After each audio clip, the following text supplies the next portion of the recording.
gonna start recording now just in case.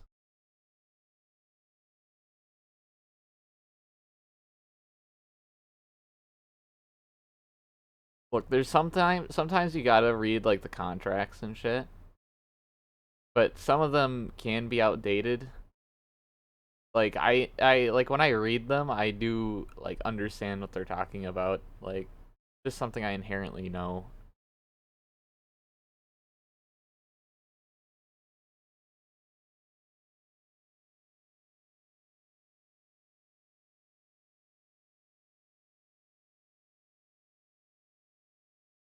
Patience is a virtue.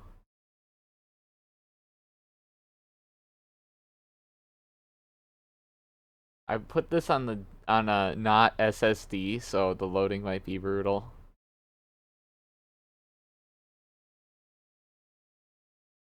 I wonder if they even tested it on a hard drive. Such a big game, that's why you put it on a hard drive, because it's huge.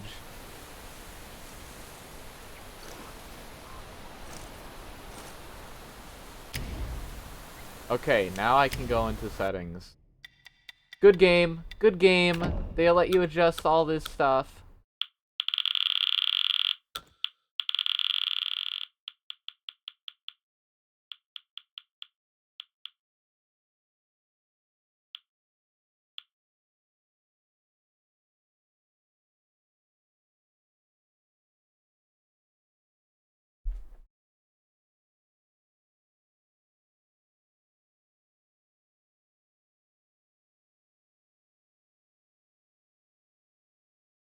Let you adjust all this stuff. Ah, wires. Love getting golden caught. Little thing. Ugh.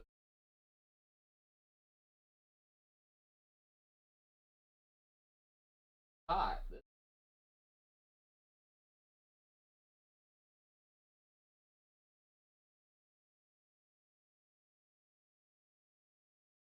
Got it.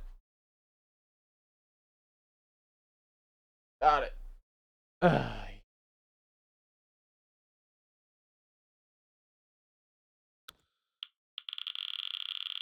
In the dialogue, we'll just try 25, 25. You always want music a little bit less than the effects. Let's try that.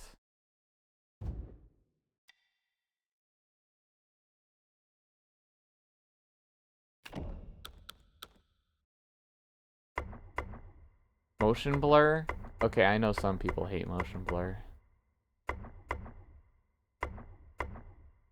You know? I know some people hate motion blur.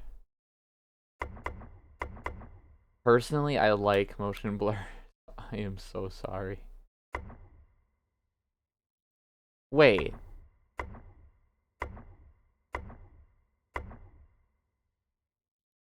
So if I have it off, Diotranopia, Protanopia, Pretanopia.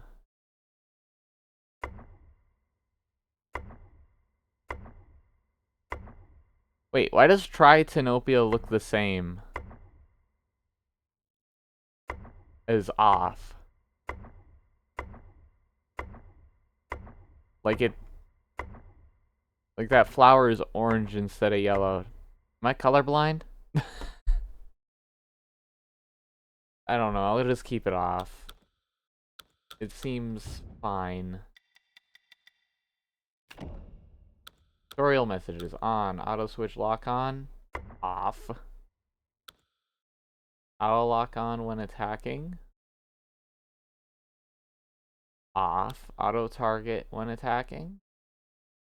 Off. Camera assist. Off. Show headgear.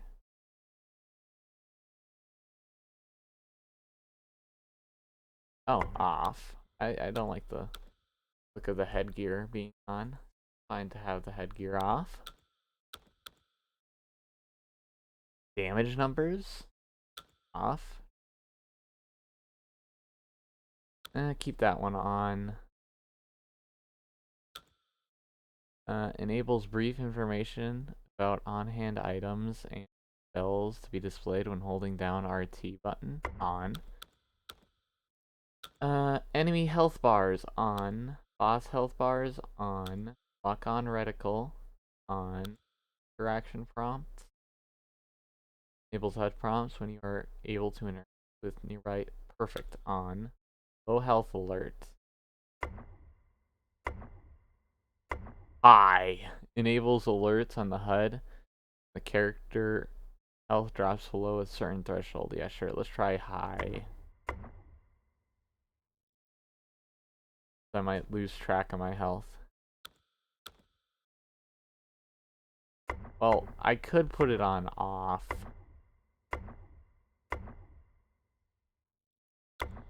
I'd say low.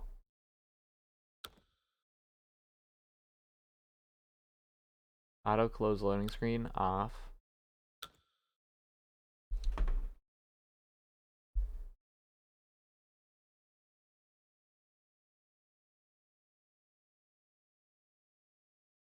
Auto close loading screen on or off.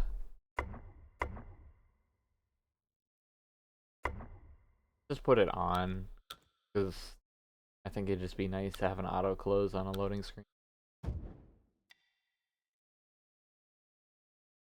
have so much control of everything, like so many settings. Oh boy, it's loud.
They're big.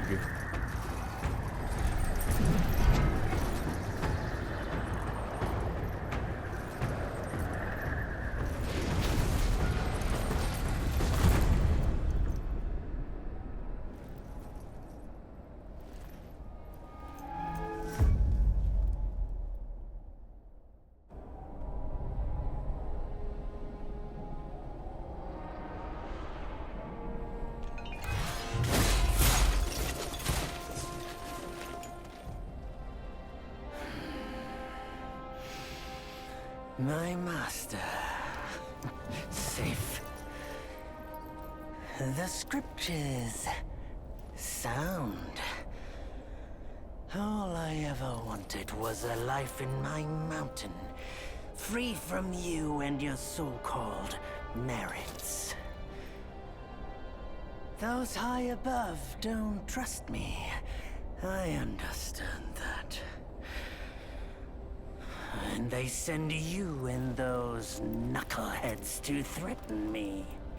To obey and serve once more. I understand that too. But what I don't understand is... you bastards killing my kind!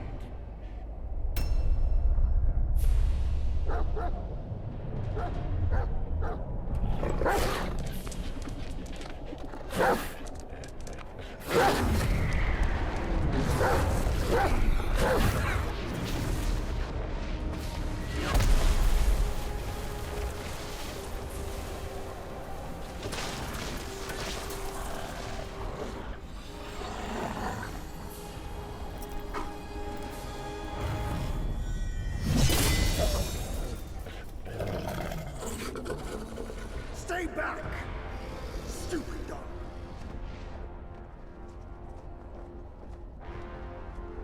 Mark this. He's not just any monkey. He's a monkey of merit. A monkey was made Buddha once. None other than me can challenge him to a duel. I'm gonna get my ASB. Look, monkey. I don't make a habit of fighting someone I've bested before. Here's my offer. If you lose, I'll take you to the Celestial Court. They will stay and level your mountain. But if I lose, I shall certainly take revenge, and they will level your mountain nonetheless.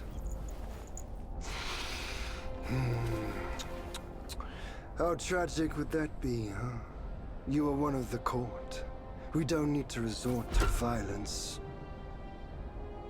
How about you bend the knees, admit the wrongs, and we can put this behind us. Oh, true.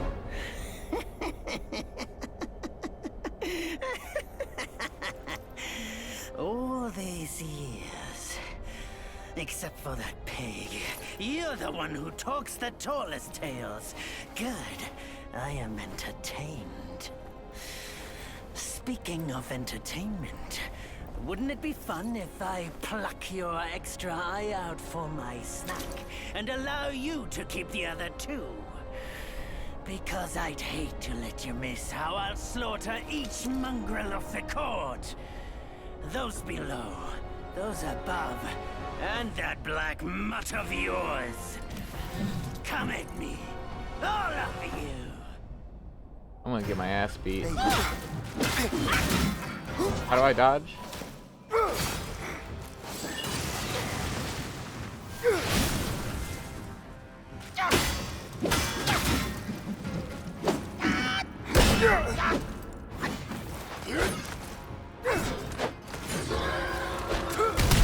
Ow.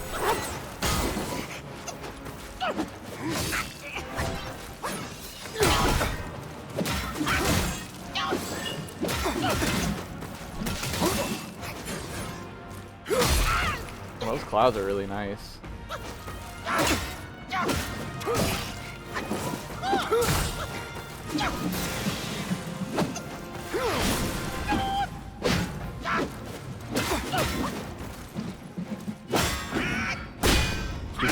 He makes these attacks look really cool.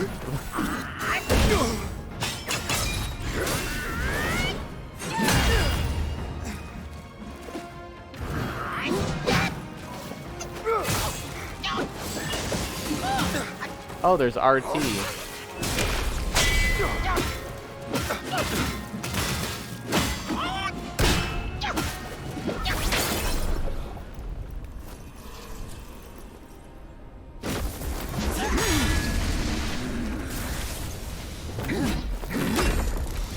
The victorious fighting Buddha. Have you any idea how many would give their everything for immortality? Immortality? For that word, all realms and beings have ruined themselves.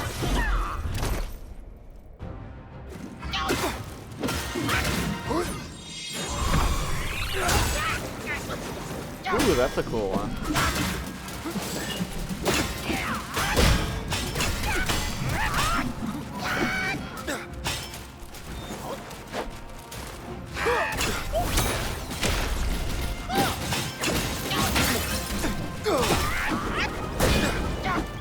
Yeah, you can't fail here. They're just letting you learn the game, which is nice.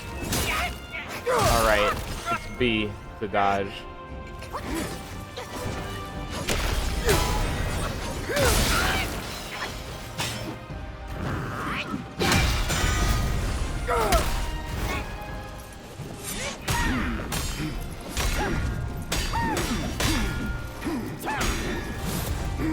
The Celestial Court welcomed you, foul monkey, yet you remain untamed. None shall save you now. Dear brother, your edge needs honing. Good.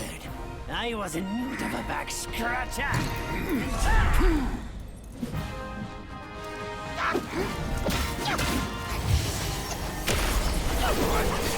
timed that wrong.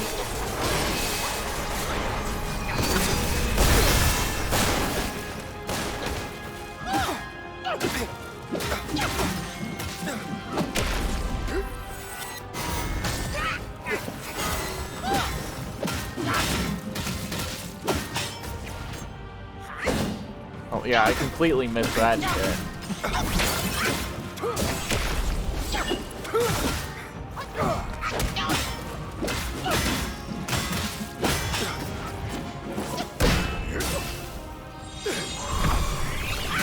Oh, I accidentally did that.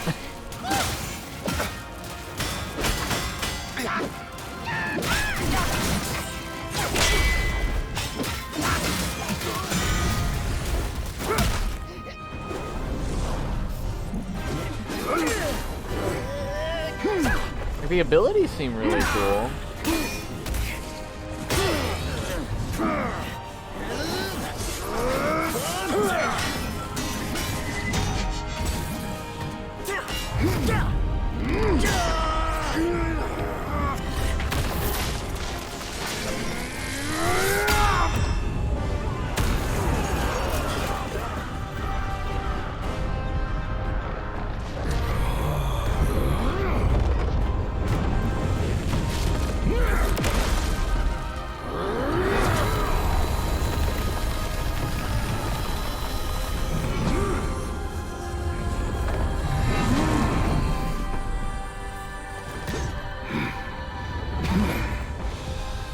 Foul monkey!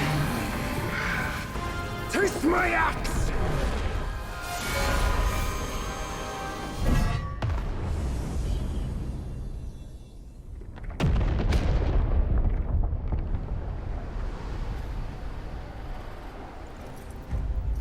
Brat! You call that a duel? The glare appears dazzling. Fight me in the woods if you have the guts.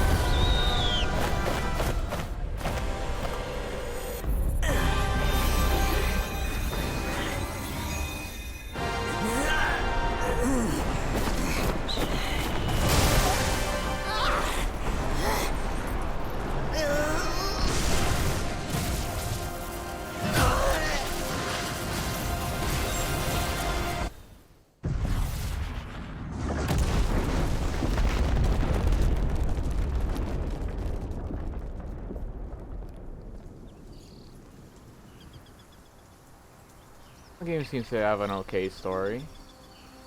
Probably inspired by the old stories.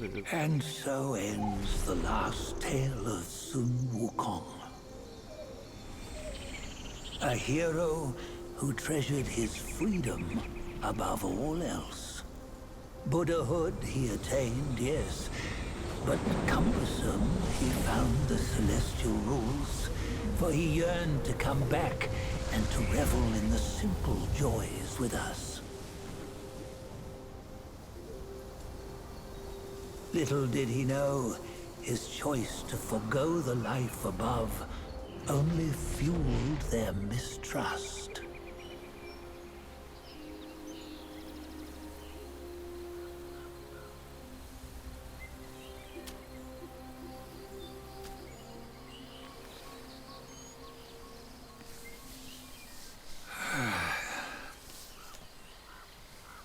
This stone has stood for countless days on the mountain. Since my youth, they've said that his remains lie within it. Unbegotten, undying, such is the nature of a stone monkey. Though his body was broken, his spirit endures. Into 6 relics he turned, and separately they escaped, choosing to stay hidden.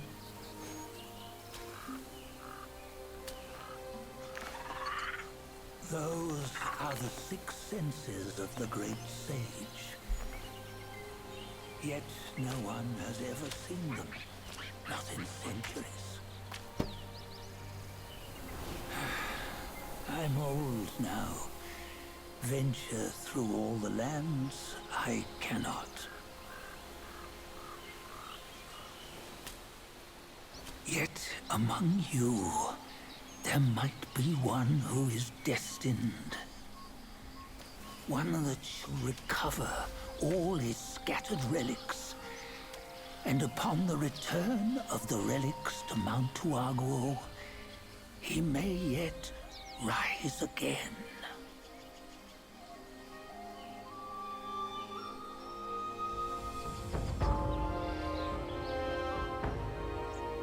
Oh, actually, good story.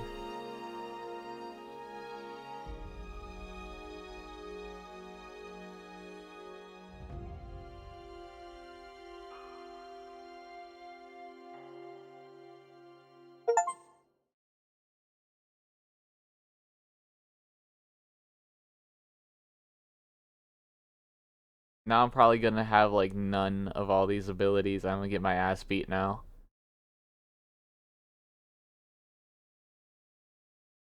You're gonna see me die so many times. No joke.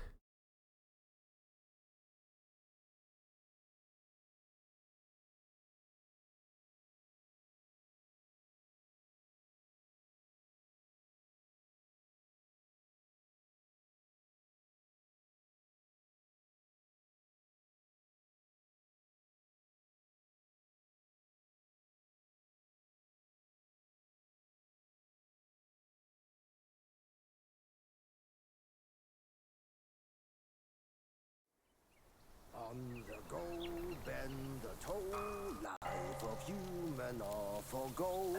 Oh, nowhere better than our home.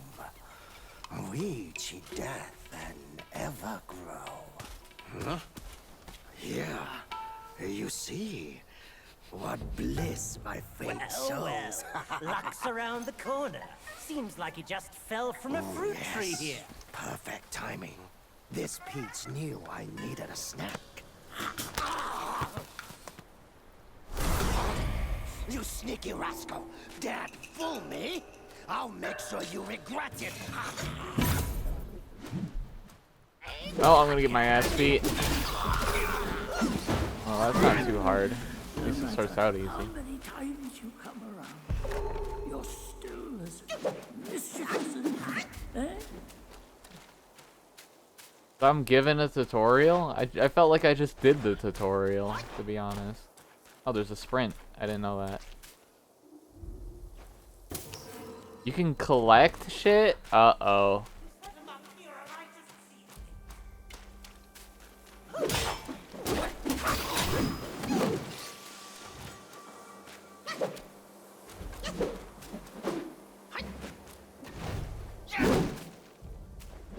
I like the heavy attack.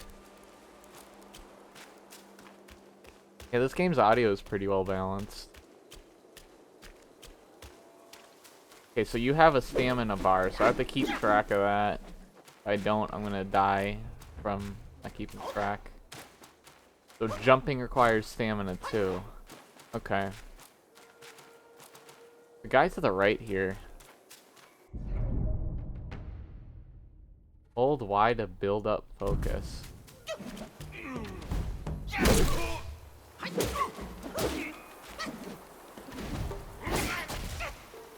Ow.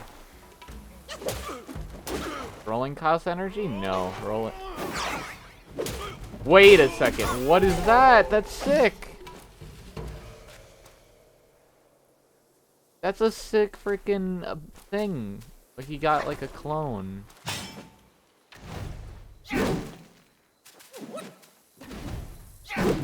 Wait, so...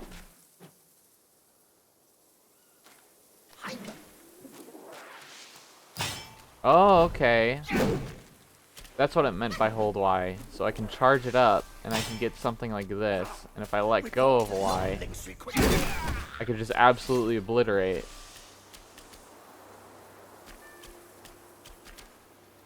Open.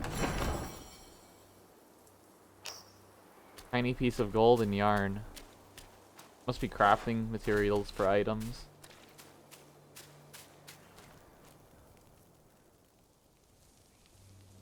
Oh, what you waiting for? Pluck your hair and make an offer.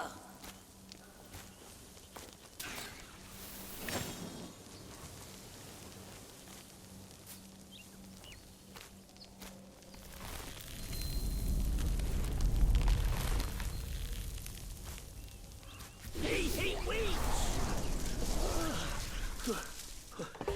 I, the keeper of Black Wind Mountain, have long been waiting for your arrival. Oh, his spitting image, I'd say. Up ahead is Guan Yin Temple. Once it was bustling with worshippers, before it was ruined by that fire.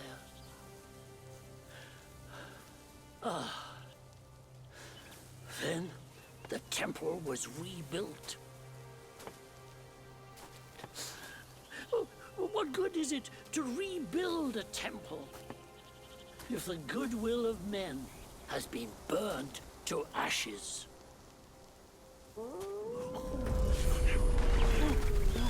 You've forgotten this place, but they haven't forgotten you.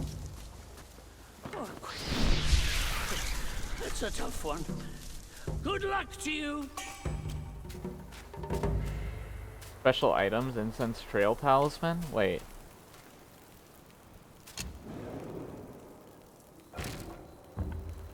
You can rest, restores your condition, replenishes your gourd, and will also respawn or travel. Okay.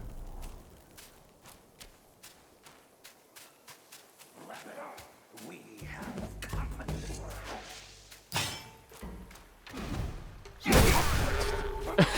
Okay, I just got both of them in one hit. It's a bit powerful if you just like go into a fight like that. Probably wouldn't work well for boss fights. Go.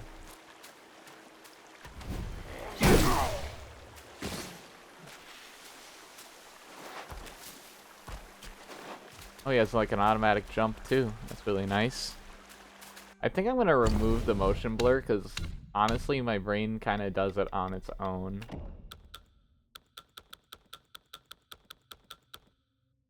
Where was that again?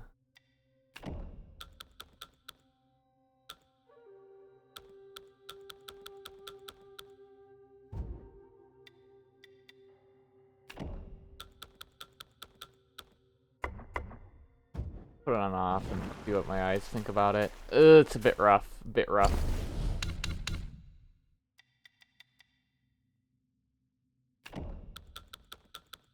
Very weak.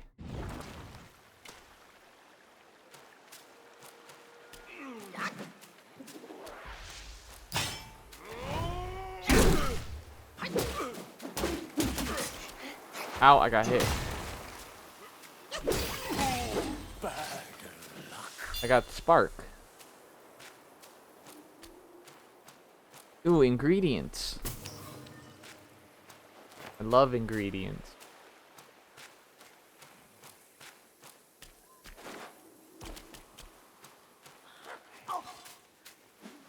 Your face looks familiar. Wrong guy. So they're like confusing this guy with the other guy. Is what's happening. Oh, this thing is gonna absolutely throw a rock at me. Oh, they seem... Actually, they seem friendly. They're running away. That means they're probably friendly. Oh.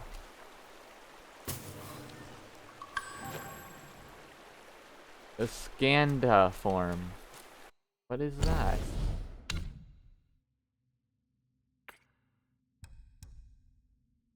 Stone Spirit. This is a fortitude of mountains. Spirit of the rocks. This material can be used in crafting weapons. Day they pair a hill's night, they spin their yarns. Such is the life of lesser guys. Their hard-earned yarn can be used to craft armor.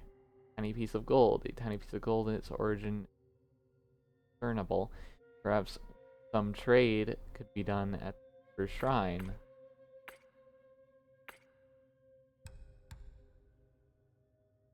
This is bitter as gut, and it supplements a deficiency in guts. This can be used to make medicines. Nice.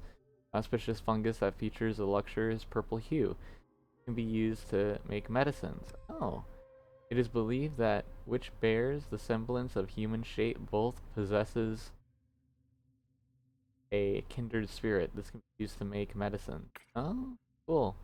What's this? Man shrinks at odor, but smiles at beauty. It is only natural. Once hidden inside the Buddha's head, this treasure has a secret yet to panda form. Wolf Scout. Among the wolf immaculate skills, the wolf alone aim no price too high, his heart aflame, yet wayward efforts brought no gain, a futile vision all in vain. Oh, they have like a little rhyme. Then they have, among the wolf guys, there was a young one, ambitious, always seeking rapid progression on the path of Tao. However, his time spent practicing was short, and his skills remained shallow. He couldn't yet grasp the deeper techniques of his clan, leaving him impatient. One day, during his routine patrol, he carried a cask of fine wine. As he passed the mountain gate, he encountered the gatekeeper, Bulgard, who had a weakness for liquor. Eager to learn, the young wolf shared the wine with Bulgard and seized the opportunity to inquire about secret techniques. Partaking in the wine, feeling compelled, Bulgard taught him a few tricks. Rejoicing, the young wolf hurried home to practice. Meager of wit, wrapped in white attire, in sludge they crawl, yet yearn for higher. Bent to power, king's favor they seek, where even lowly fellows may be. A white-robed wolf got Guai, crawling the hills, seized a sword from a traveler, jewel-studded gabard, its blade sharp and bright, coveting it. He strapped the sword to his side, reveling in splendor. Yet when it was time to give tribute, he hid it away. The other guys decided, without offering such treasures to the king, how will you earn his favor, or do you fancy trolling forever? The wolf guy scoffed. I knew it! You can scroll down. The king barely notices. You offer scrap metal and dream of favor, you are fools. They dismissed his words, seeing them as mere excuses to shrink his duty. While they toiled on, the wolf indulged in peaches and drank wherever he could lay hands on them, keeping the very best for himself. The others knew his punishment would come and waited. One day the Black Wind King held a lecture on Buddhism in the mountains of enlightenment and revival. Guardians spread paper, talismans, and all were commanded to consume them before the chanting and prayers.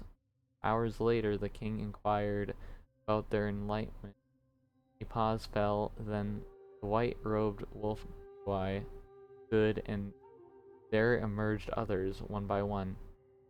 The next day, a decree was issued to the guardians. The wolf guy promoted to a minor captain. All the other guys, puzzled, whispered among themselves, how had the wolf guy not only escaped punishment, but found himself rewarded? How? Well, if it is who he is, right? If it is who he is, and that's how he is, then he can't change him. He wasn't punished because in this case he probably was okay, right? He was probably okay. And the thing is, it is a punishment because he was brought into being a captain. Being a captain is a bit of a punishment, especially if you don't want to be a captain. Because being a captain means you're carrying all these more responsibilities. So he was being maybe irresponsible. But now he's being tested if he can be responsible. Sun-swept hills they guard and tread, from glint of steel their daily bread, far flung from their native land, at nights for home their souls shall stand. Ever since... Dude, this is long. Ever since the Black Bear Guile returned from Guanyin and crowned himself king, he boasted of the arts he had learned. Tales of his newfound method of practice and power of revival allured many back to Black Wind Mountain. Seeking the king's favor, these minions toiled with abandon. Among them, a wolf worked with tireless zeal. He rose before dawn, patrolled the mountains, continued well into the night. All of the treasures he found were first laid at the feet. His life was one of labor, and yet, without a moment friends, despite his dedication. His presence barely stirred a whisper among the others, and his name was seldom uttered. His brother, seeing such unacknowledgment dedicated, spent his savings for a seat in the king's lecture. The wolf sat there heavy with regret for the silver he had squandered, both on the journey here and at the lecture, that could have been used to buy himself a shield or blade. Had I a new blade, he mused, glory could have been mine. As he pondered this, golden-clad guardians scattered paper talismans before him, commanded to consume them. They then chanted in meditation for hours until the king sought signs of enlightenment. The white-robed wolf Goi stood first, claiming a fervor and clarity of mind. Diligent wolf Goi thought to himself, sweating fervently in a crowd is no marvel. Achieving clarity after chanting no miracle. Just as he was lost in thought, the blue ox Gwai arose next, followed by others. The diligent wolf Gwai stayed seated, unsure, until the king gestured for them all to sit down. Later, treasurers were doled out. The ox Gwai received a golden pill, the white road wolf Gwai a title, but the diligent one kept his old shield and dull blade, patrolling the mountain still. Only from then on did it all under the white-robed one's whims, ever obedient. These are long. Neither sky scares nor earth will hold. By liquor's laugh, blood spirits unfold. In drunken dreams, a cosmos wide, wake with worries cast aside. Rare was the revelry for the minor Gwais who patrolled the mountain paths, their diligent delights not granted but taken human guise, thieving sustenance from unsuspecting townsfolk. The charade proved fleeting for the villagers, grew wise to their deceit. Wise oft caught mid-bite, or met with the town's rugged justice deterring their mischief. Among them was a wolf Gwai with a penchant for drink, who, on a day of indolence, lay beneath an ancient tree. Suddenly, an elder wolf cloaked in feathers of a crane appeared to him, asking, "Why forsake your patrol for idleness?" Wolf Gwai sighed, "I long for drink, but the townsfolk see through me. I am left to quench my thirst only in my dream." The elder chuckled as he whispered a secret, "Seek the shrine, conceal yourself behind the curtains, sacred spirit. Liquor shall be yours to drink." Then with a shift of form he vanished. Wavering in doubt, the wolf Gwai transformed and hurried to the town's shrine. Then veiled behind the sacred effigy stood, its origins unknown, altar laden with delectable offerings and fine spirits. As advised, he nestled himself between the curtains, indulging in liquor, till his belches betrayed him to the gathering crowd in the shrine. Trapped between the curtains, the wolf guy listened as a voice rang out. The wine jar I offered empty. Our tributes. A chorus of prayers erupted, beseeching favor from the mortals. From that day forth, folks from miles around flocked to the shrine, affording drink. But as days passed, the once delightful treat turned bitter. Those prayers, be them piteous or greedy, weighed heavily upon him with helpless. One day, unable to endure the bitterness any longer, the wolf guile burst from behind the curtains, hoisting the jar, smashing it on the altar amidst the onlookers. With a deafening crash, he suddenly awoke beneath the tree. Shrine, crowd around, tired sigh, took up his axe, set off to patrol the mountains once more. So, he was given what he wanted, and he overindulged, and then he was like, shit, I can't take it anymore, sort of thing, because he was taking that, and it was like, he was taking that, and they're like, oh, good, someone's taking it, but then you're overindulging, so then you hurt yourself because you're overindulging. Like, it's as simple as that. Like, a lot of people in life would want to spoil you if you're a certain way. And if you spoil yourself, if you're not the type to be spoiled, well, then you'll learn from it.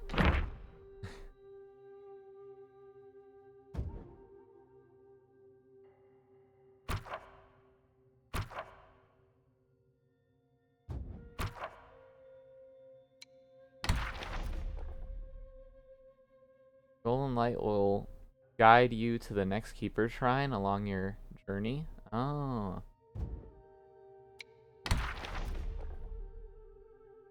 Perfect dodge. I figured that out.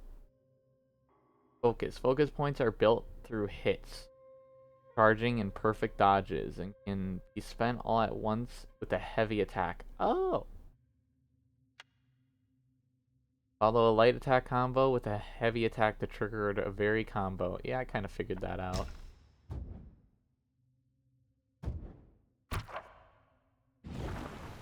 Interesting. I just spent like a long time reading. That's what we do now. We read now. So I like to read and like see what the information's about. Let's gather this. I don't really like using consumables, but they can be useful at times.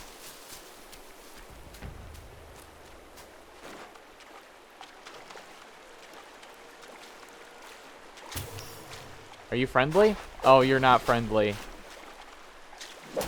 I don't need lock-on, so it's fine. I got another lesser. Wait. I'm poisoned! They poisoned me! Ah! I don't know how to get unpoisoned. My weakness. Poison. Where's the shrine? I don't know where the shrine was. I might die because I got poisoned.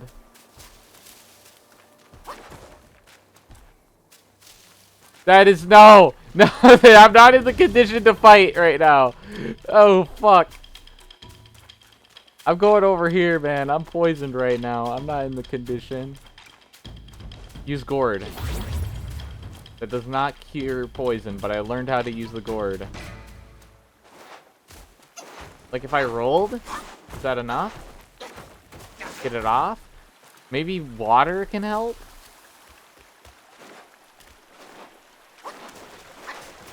Water helps! Okay, we figured out how to cure poison. Figured it out, and we learned how to use the gourd. Jade Lotus. Nice. Yo, are you another boss? What up? You look like you want to tussle.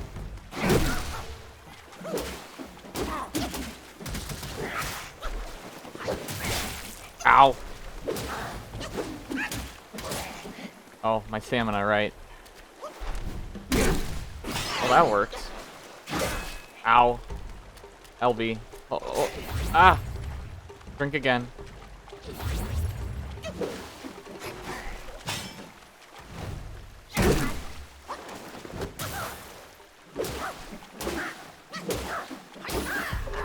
Got him.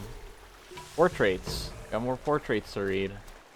I'll read them after I'm done exploring. I think every enemy is gonna have like a million things to read about. What's this? Oh, it's just some will. Do you lose will on death?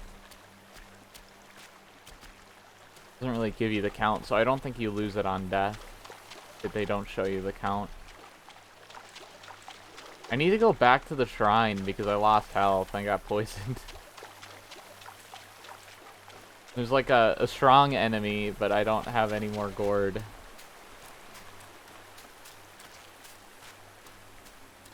You boys friendly? Nope. I'm taking care of you first because you got a spear.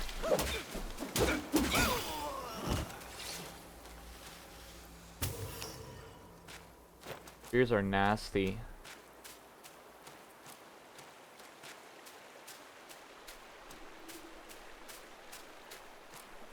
I don't remember where the shrine is. Is there a way I can just call where a shrine is? I think I saw an item over here, but I had to run because poison scared me.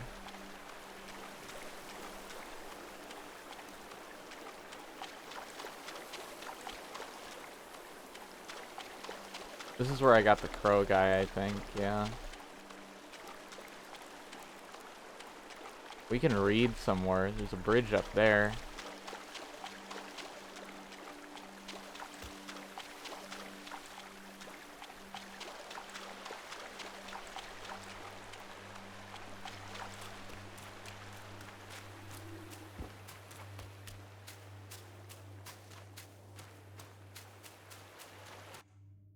I'm gonna read.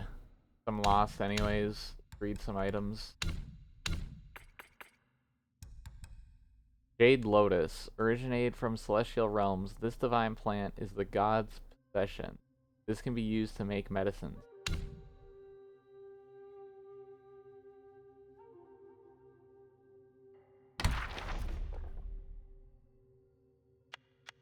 We got two more. In pools they dwell, forms unrefined, ugly and odd, voices entwined, bellies swell. With a Reka's tomb, death they burst in angry boom. Two frogwise practice in the marshes. The smaller frog was often bullied, yet the bigger one always stood up for him. And soon they forged a strong friendship. One day amidst contest held by Ba Li Gu Lang to appoint a sergeant among all the frogs, turmoil stirred and rippled through the ranks. Finally, the choice was narrowed down to the two, the brawny big frog and the quick-witted small frog. Though the other frogs were discontented, they dared not voice their dissent. The two then were assigned to guard the dwelling of Ba Li Gu Lang. On their duty, a valuable amber glass was found broken. Unable to identify the culprit, all the frogs began clamoring for punishment against the two. Instead, the big frog attempted to reason with them, but got antagonized by their words and soon escalated the argument into a brawl.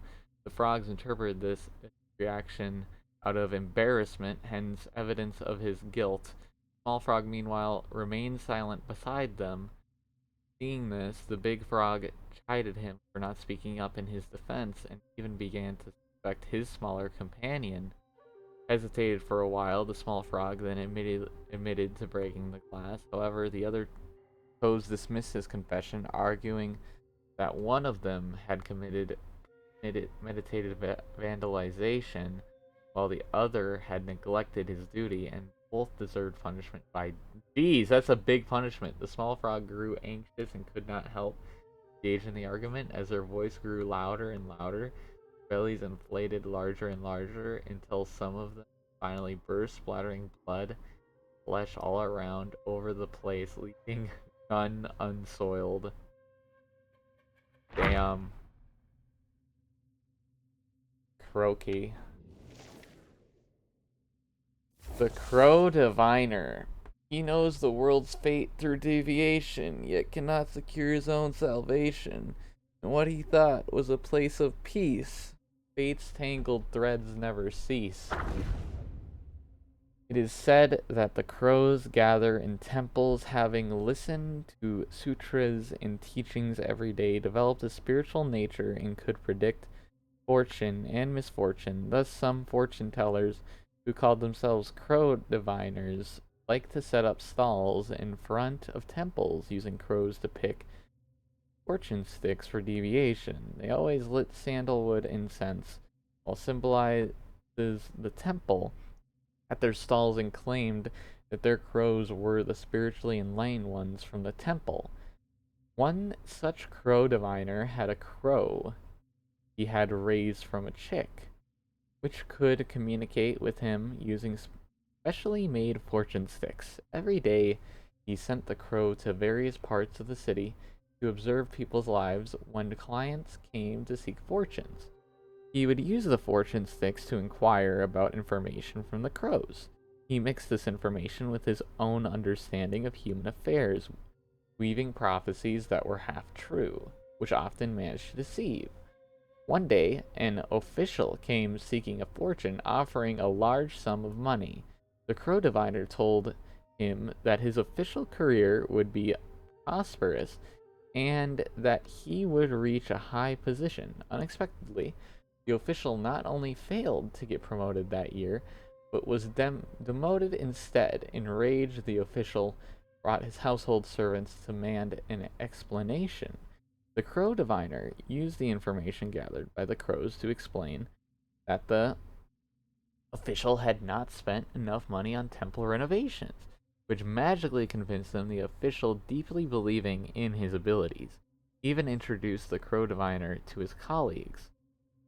The crow diviner amassed a considerable fortune through this, but he knew too many secrets of the officials and feared for his life.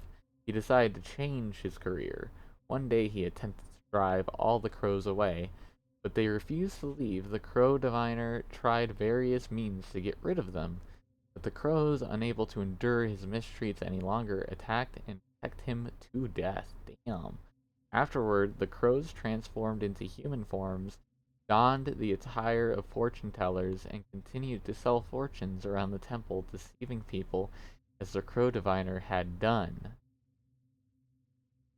Yum. Yum.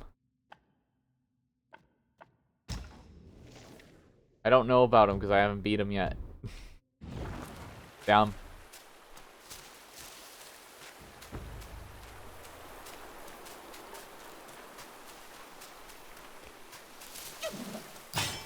Okay, so... is there a way to charge it without fully charging it? Okay, so if I get that bar filled, I could just hold it for a tiny bit. But I think I could, like, get it by attacking a little bit. I know he's over there, but I'm looking for the shrine. So I can rest a little bit. So I at least want, like, a good condition so I can get, like, a bit of practice in.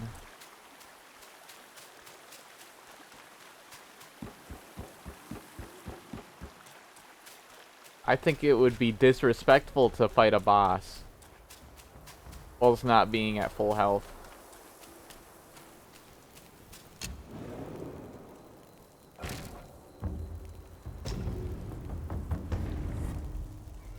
There we go.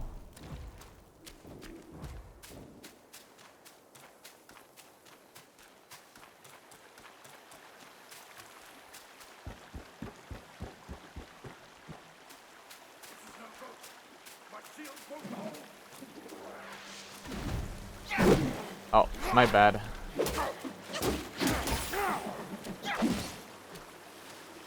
Got some more will. I don't know what sparks are. Is there like a level? Self-advance? Abilities? Oh. I found them. Each talent level modestly reduces the stamina cost of sprinting. Talent reduces the stamina cost of dodging. Each talent level seemingly increases the engaged distance of light attacks. Moving forward while using the staff spin initiates mobile spin. Wait, the staff spin? There's a staff spin? Increases maximum health, increases maximum stamina. Guess we could... I'm not worried about stamina, I'm more worried about health. Like, stamina is meh, right? Like, you could just get really good at the game. So health might be my go-to.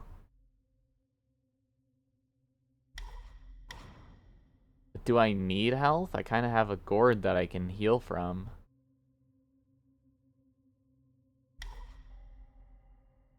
Increases the engaged distance. I think that's good. Because that lets me, like, attack forward more. What about staff stances? We gotta read some of this. Each talent level slightly increases the health recovery upon consuming a focus point. I don't know what a focus point is. Enables sprinting while charging. Cool. Heavy during light combos with a focus point consumed allows the destined one to execute resolute strike. Yeah, I don't understand that, so I can't really use it yet. Sprinting while charging is not really that crazy, unless I'm like fighting a boss, I guess.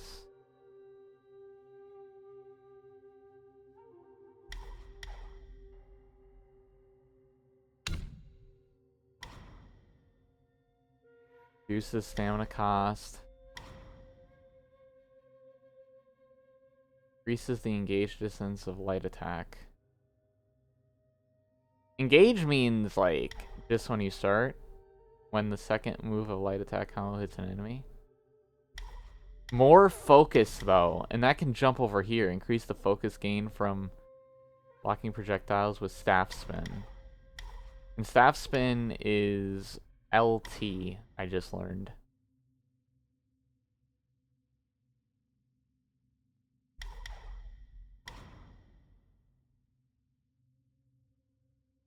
This is staff spin. Moving forward while using staff spin initiates mobile spin.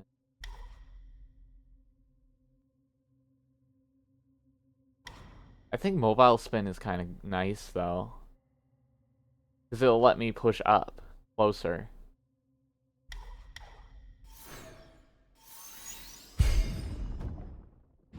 We learned mobile spin now. Nice! So we learned how to do that.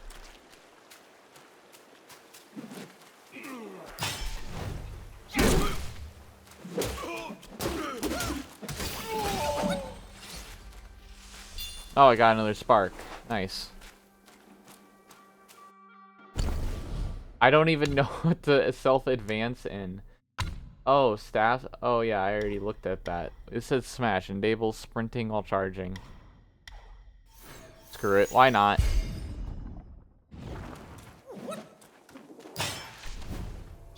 Give that a shot. Let's go! Oh, right, I'm dodging.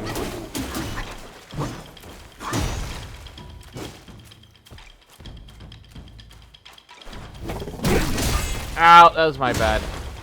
Well, they're really friendly, actually. So they give you, like, a lot of chances to learn here.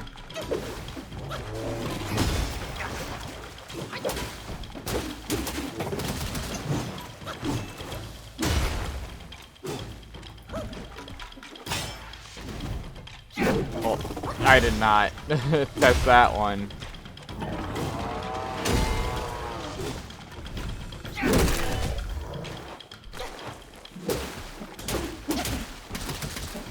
Okay, I gotta back up. My stamina.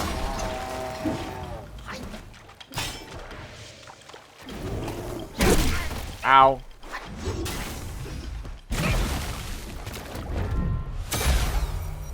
Oh. It cutscened me.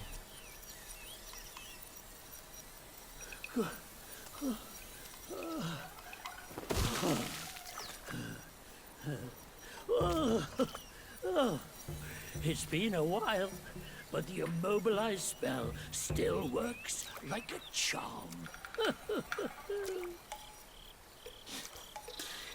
Since you hail from Mount Huaguo, it won't hurt to teach you a handy trick. Nice. Now, here we go. I didn't really need it though. Give me your hand. Immobilize. A simple hand gesture can bind an enemy in place. Nice. Gives me openings. There you go. Should you come across any miscreants, just point your finger at them and release this spell. You'll be able to hold them in place while giving yourself a breather. Oh, nice. Sadly, mine is but a humble trick. Its power will wear off within a few short moments. Though it's good enough against boneheads like this one. Anyway, Yeah. just consider it an ace up your sleeve. No! The young ones these days know no manners! Fear not. Teach them a lesson with your new spell!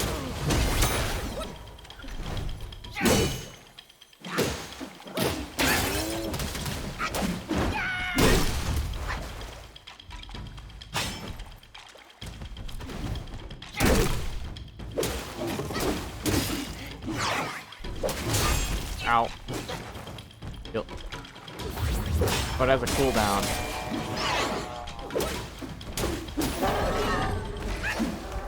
I got a spark from that.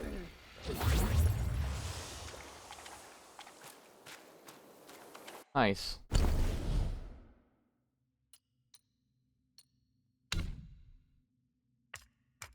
Oh, cool. So now we can upgrade this. Each talent increases damage dealt to hitting an immobilized enemy with light attack slightly extends the duration of the next immobilization inflicted on them.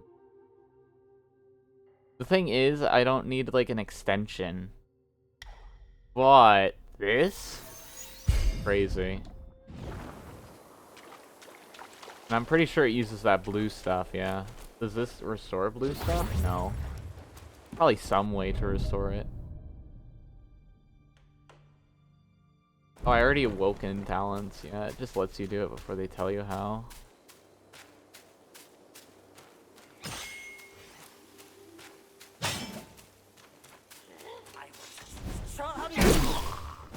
That's my favorite thing to do, just to charge it up and run towards one of these guys. Who are you to trouble this grand man? Who am I? Who are you? Did I read?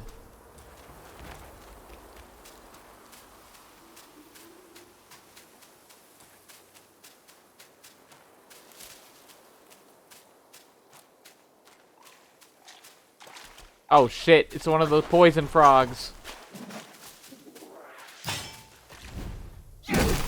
Oh, I got him. Oh, they blow up in poison.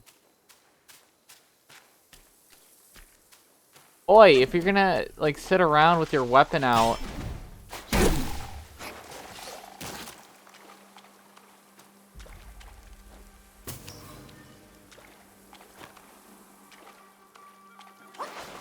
Like, looking the other way. It's not my fault if you get got.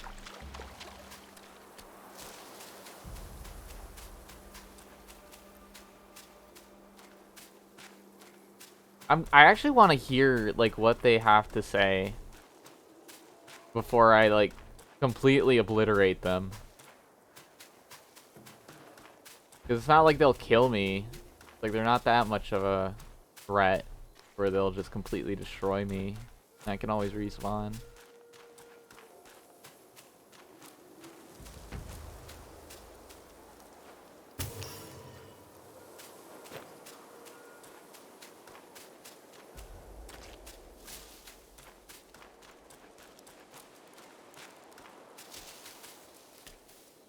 Oh, I didn't see anything. Yo. How are you? Be smarter. Our mighty king's got serious power. Yeah?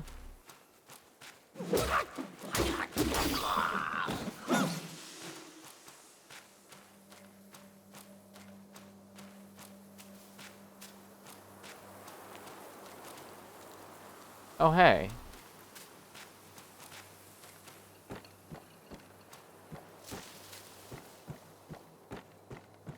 Meditate.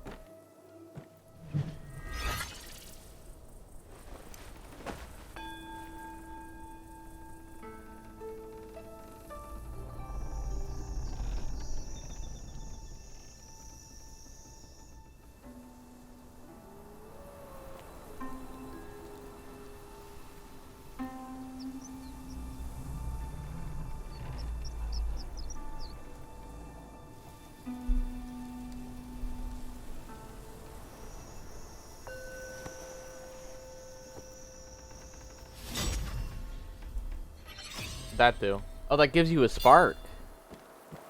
So if you like sit down and you meditate, they give you a spark for that, huh? I'm gonna get so many of these things, man. Increases damage dealt to immobilize enemies. I mean...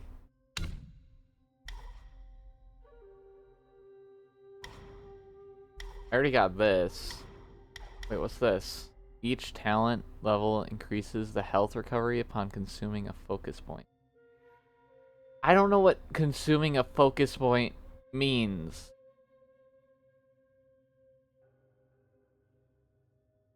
But I feel like it'd be... Wait, mysticism. Oh, yeah.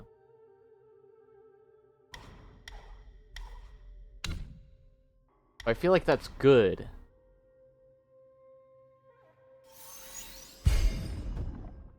Like something I'll accidentally trigger.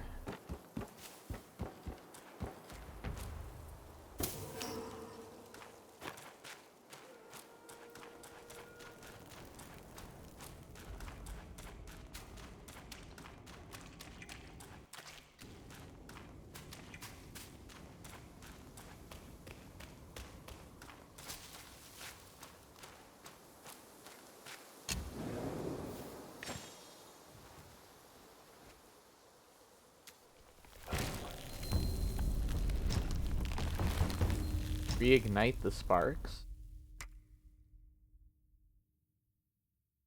Oh, you can reclaim, so you can... Wait, so you can, like... Reclaim, you can rebuild. Whenever you want.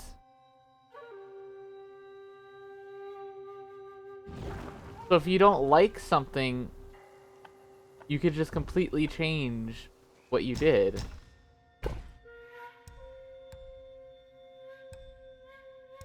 You can buy materials and stuff here.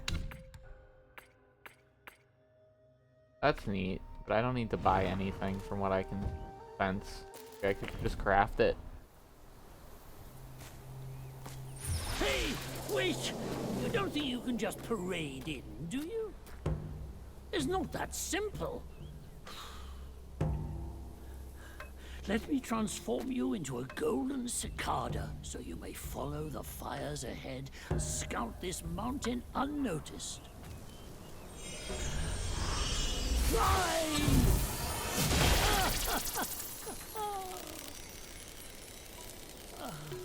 It might be humble, but my shrine is very versatile. You'll get it soon.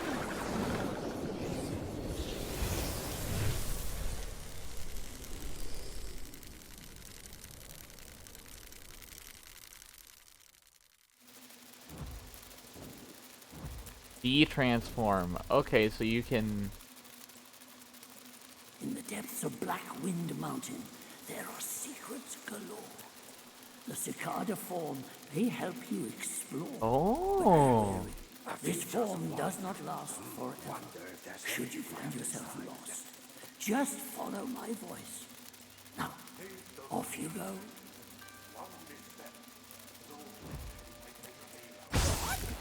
So I can like explore with it and find like hidden shit. But personally, I like fighting the enemies, so... Erased, bruh. Hey, you wanna go? Boom. So I can find stuff with the cicada. I wonder how hard they... How do I trigger the cicada? Is it only at the shrine? Not like something you can trigger wherever you want?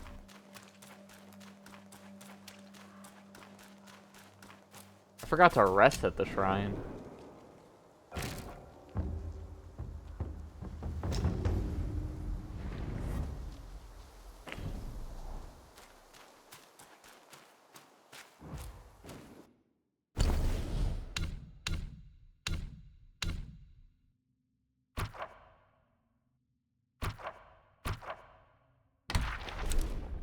Abora, Arbor, Forest of Wolves.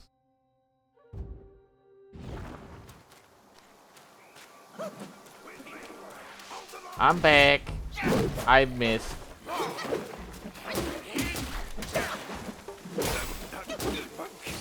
I'm out of stamina.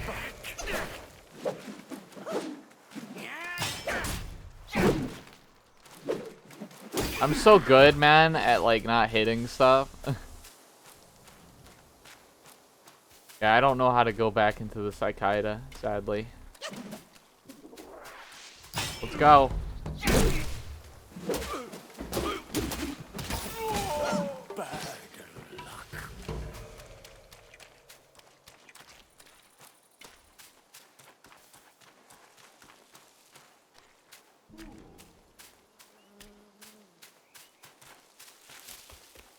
It seems to me like this game doesn't want you to like restart. It wants you to experience it, which is actually really good for a game.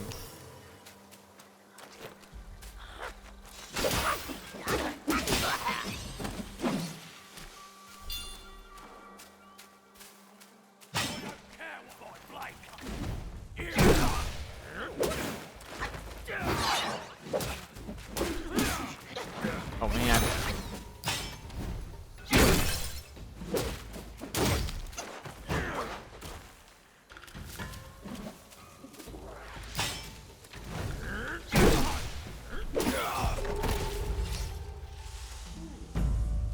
Oh, nice.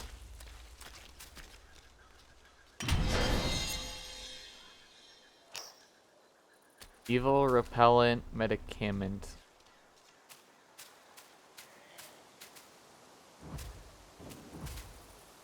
Oh, okay, so that's an item that we can use.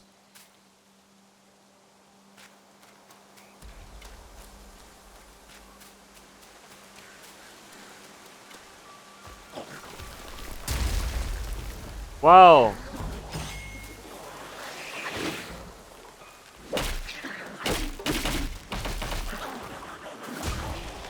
He's not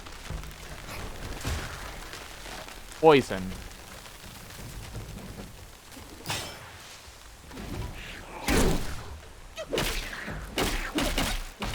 Wait, that poison's still in the ground there, so it lasts quite a bit.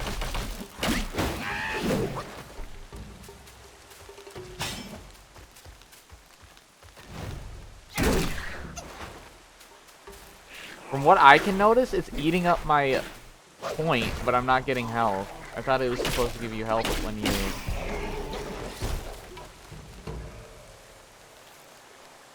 do that, but I guess not. Okay, let's take a little chug.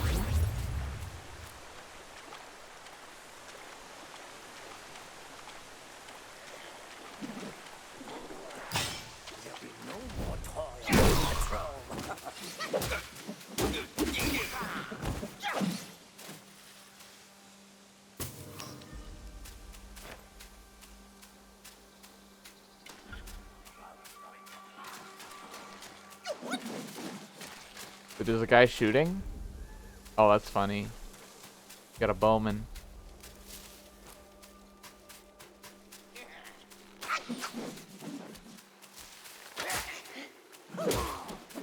Monkey, yep.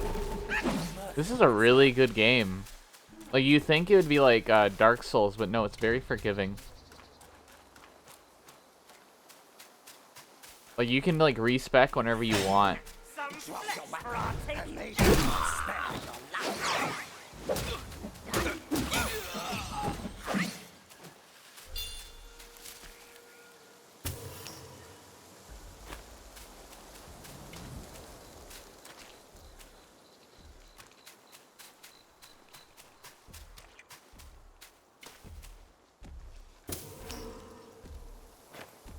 There's a big guy. You don't lose stuff when you die.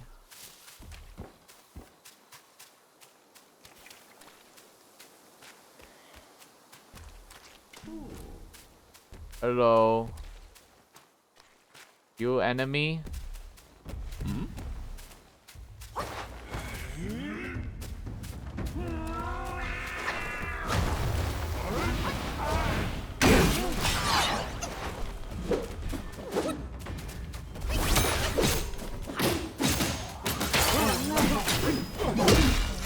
You're a strong gun.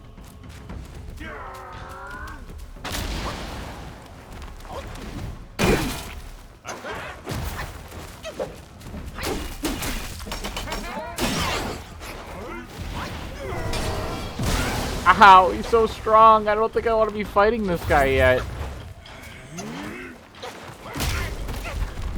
Fuck.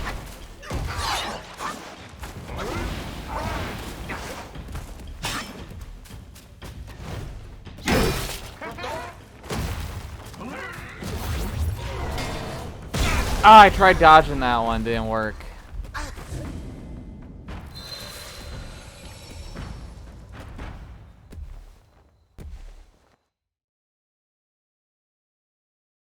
And respawn's gonna take forever. That's why I don't want to like fight things that I think are a little bit ahead of me. Is there any downside to dying? I don't think so.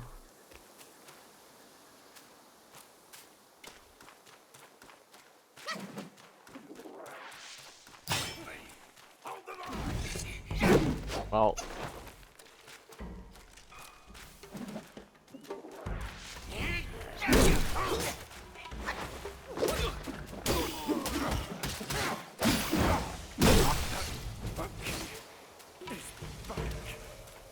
that's an enemy I'll come back to later.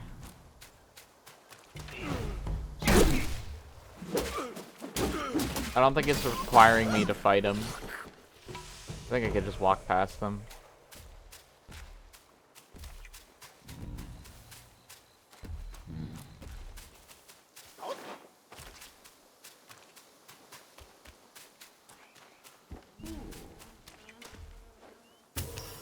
Son Wukong.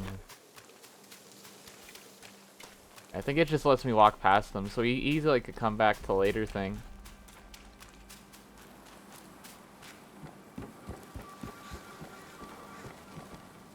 But yeah, that's like that's the thing though, right? If you're stubborn, you can keep fighting him. But I learned real quick not to be so stubborn.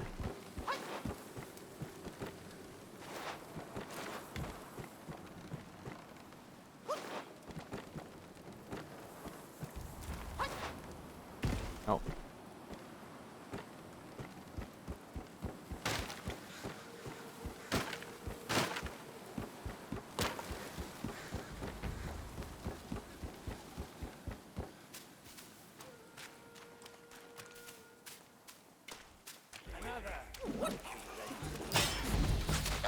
Oh damn. Hold up. Come me, shoot me, shoot me. Look, it's gonna be too late by the time I get up to you. Like, it could have been cool, but forever.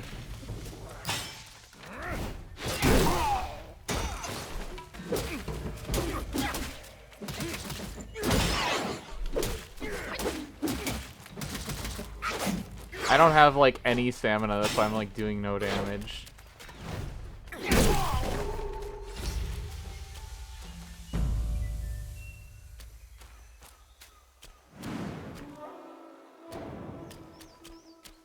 Oh, we're at a temple. Shh, keep quiet. You don't want to set off that beast. In the backyard is Blackwind Gwai's ally, calls itself Ling Shutsa. Considering your strength, I suggest you get away while you can. Monkey. Got another temple here.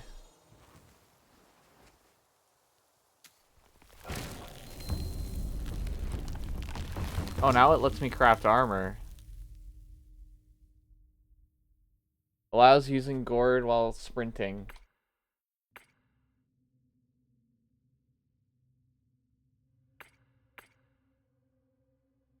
This takes 1 yarn and 500 for that. This takes 640 and 2 yarn. I don't know if I even have like armor on those spots. Like that's the thing.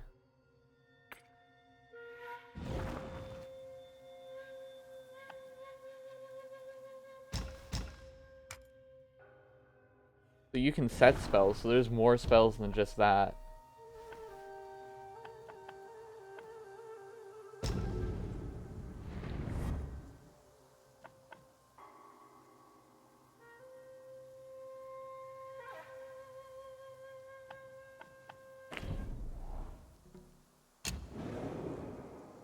You can level anywhere. You don't even have to like level here.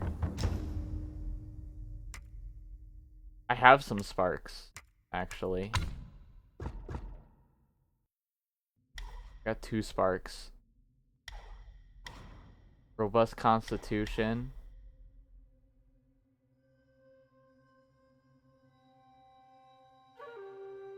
Ooh, cool.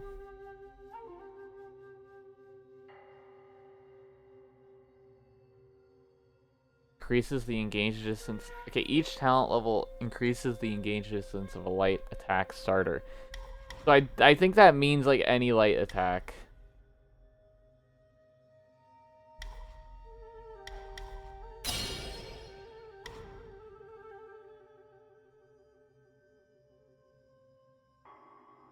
Okay.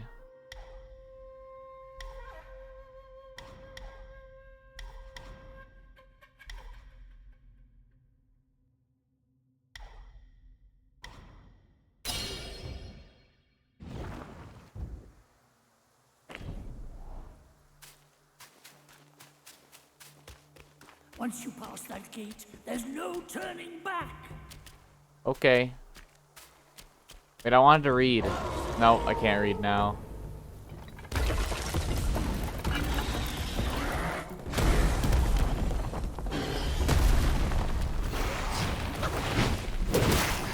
Oh man, I might actually need a health increase.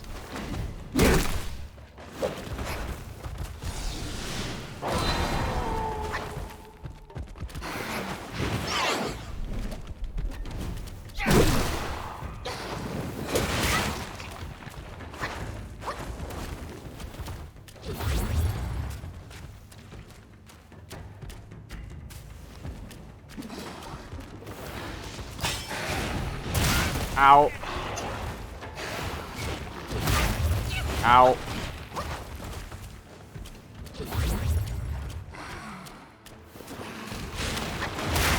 Bad dodge timing. Oh, come on, game.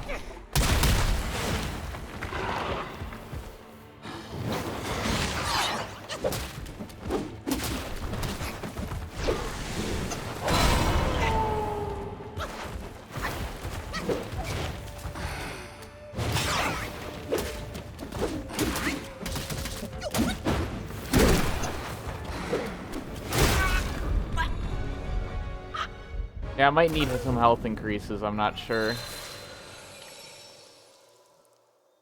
Right now I want to kind of learn them a bit. Lifted the size it, there's a plate inscription that read crafted by something. Either that or I gotta craft some armor.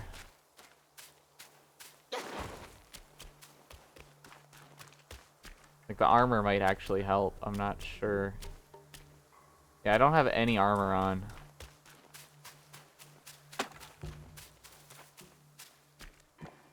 Oh, what's this? Some will.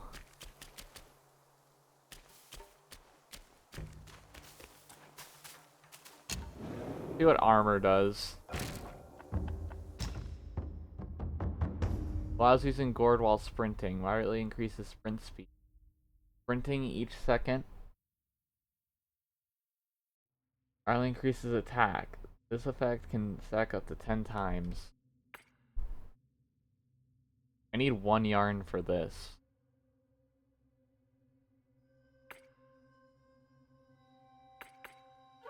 I need 4 yarn for that, not worth. But I can afford these two.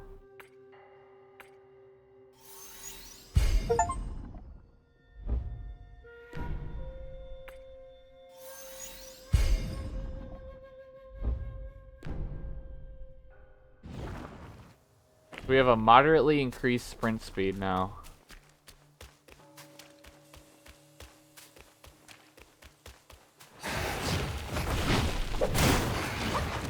Yeah, it seems to me this boss does not like it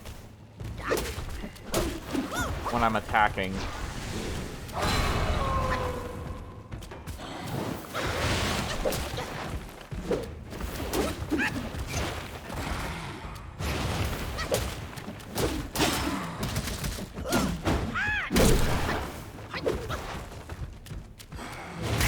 Oh my goodness, that was so fast! Let me heal, please.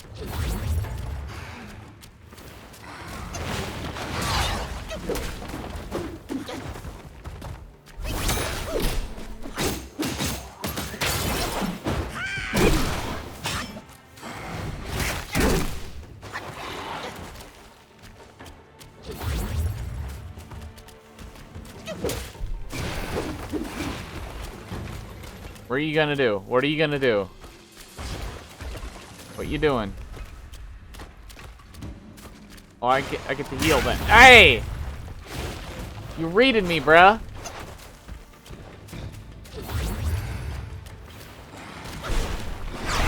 That timing, man.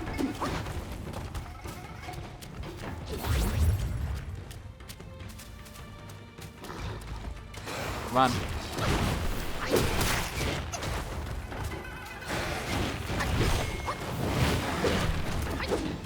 Really? You want to play like that?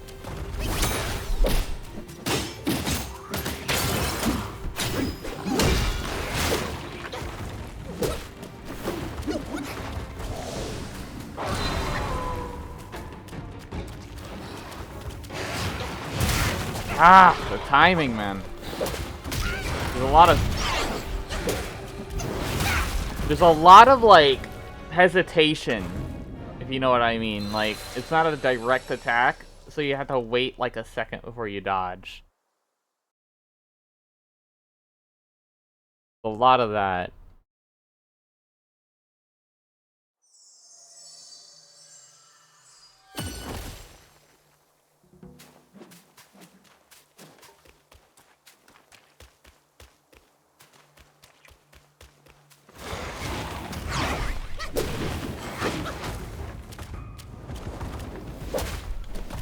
Oh, I can attack him when he does that.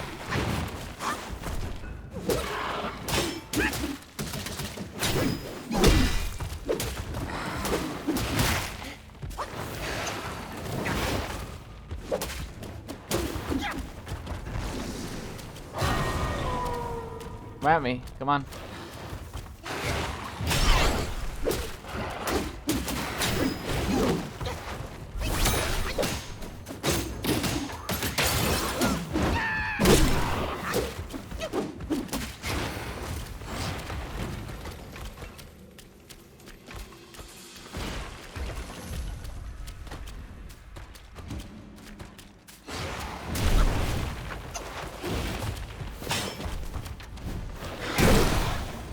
Get smacked.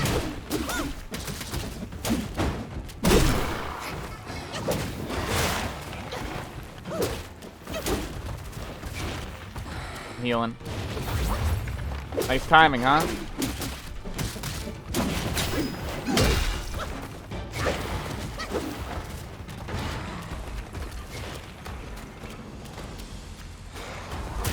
Oh shit, that was fast.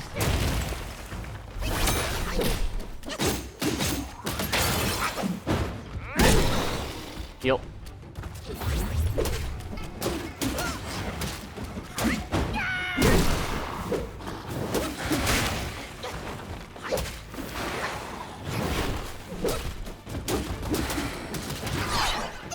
Back up.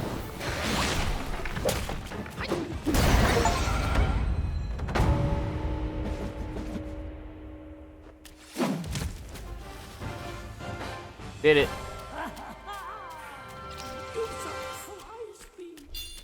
Gray Wolf Mask.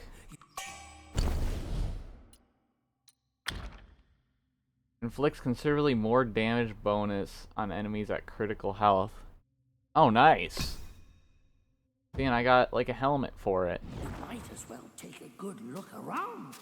A great pill the Black-Winged Guy gifted the wolf.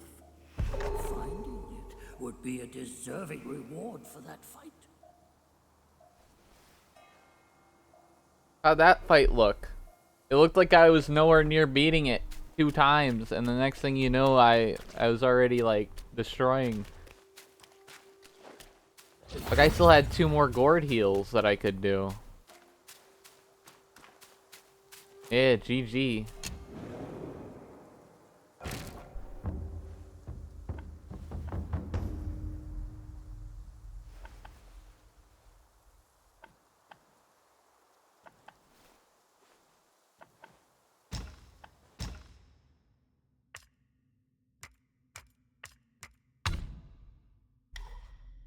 I do think this is a great spell that I'll use a lot.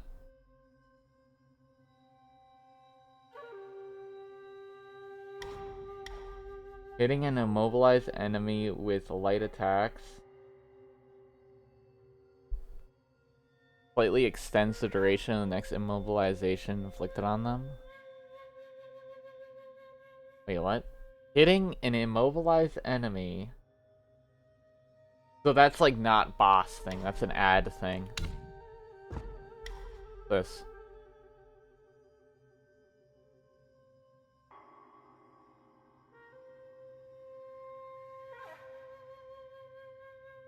Avoiding ground attacks in the process. Wait.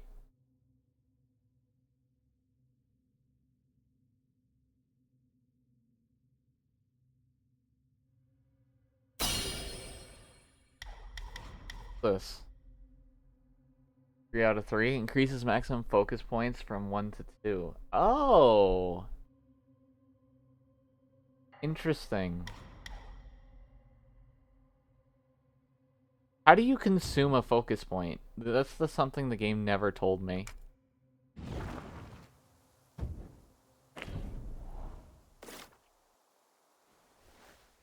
So I hold heavy.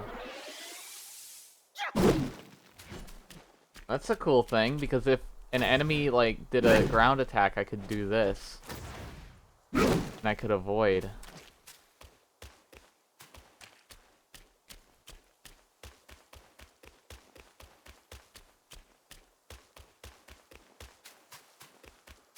We get to look around.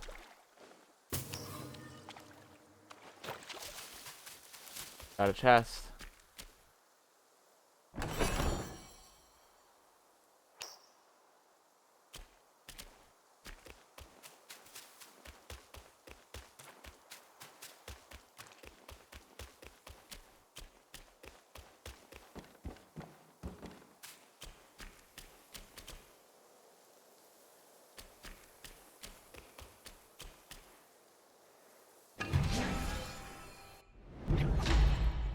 Celestial Jade Lotus Pill.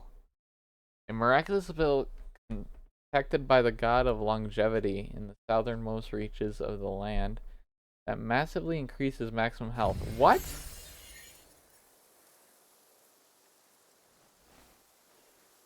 Your health can increase by finding these things?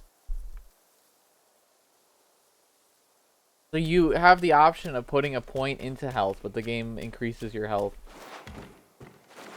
by finding those. Nice.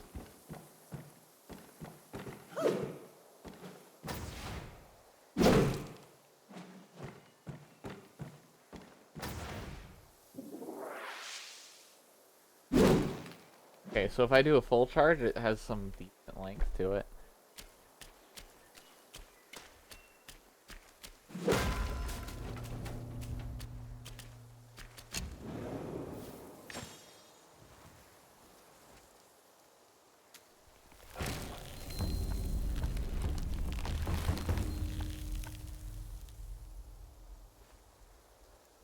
Okay, let's do a rest.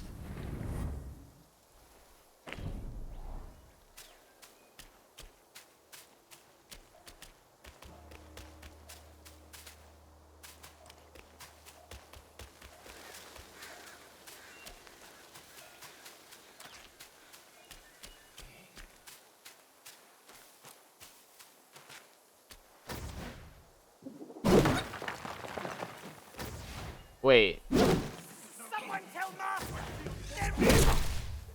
So that completely makes it so I can't, like, sprint with this. It kind of replaces my heavy attack. So I can't no longer sprint and do that other thing now.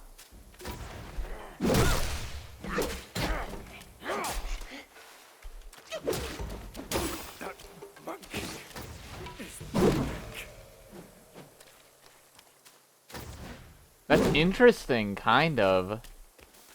Because it completely changed my playstyle. What should I do? I'm caught in a tight spot. Hello. Oh, I can meditate here.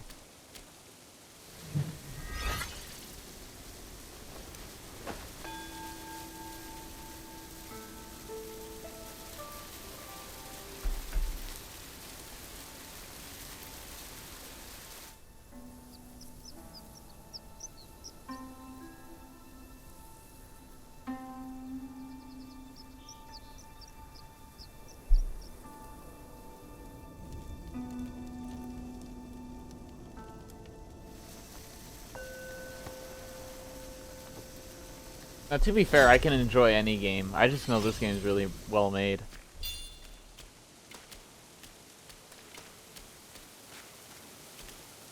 You don't look like a Yaogwai from these parts. Have you come to earn the Black Wind King's favor? Hear me. That bear is but a hollow shell. He can grant you nothing. Don't waste your time on him. He lies about cheating death and even the treasures. His followers are, all of them, deceived. Blackwind Gwai is a sly one. He preaches virtue with a heart full of greed. Oh, I wouldn't entrust him with my plea. I don't know why you are here, but you should be vigilant. Now, I'm pressed for time. Fare thee well, then. Okay.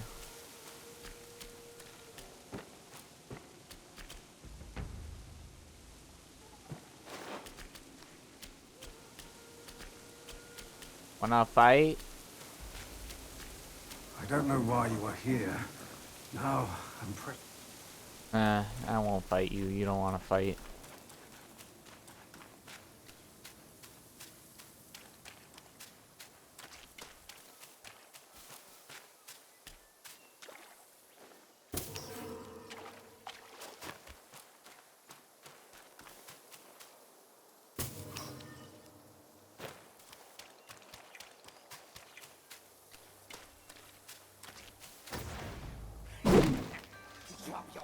So could I, like, what can I do?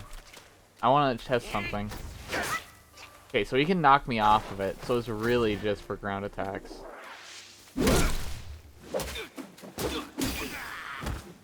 That means it doesn't let me, like, do that sneak attack now, that now I have to just kind of go in with light attacks.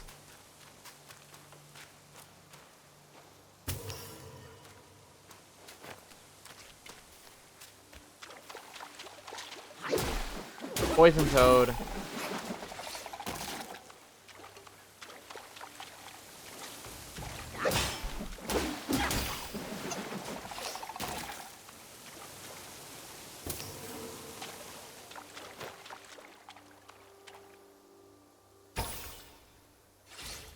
it's just a small amount of will.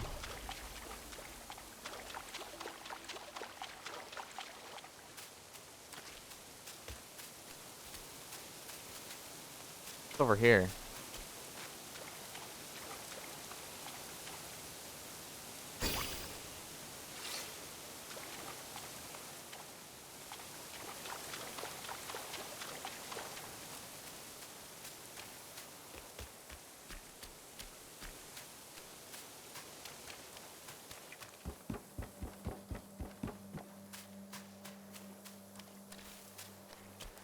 Aha! Found something.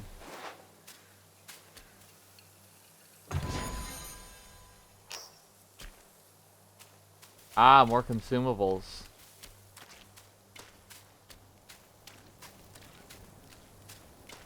I'm not a fan of consumables because I usually can't find the use.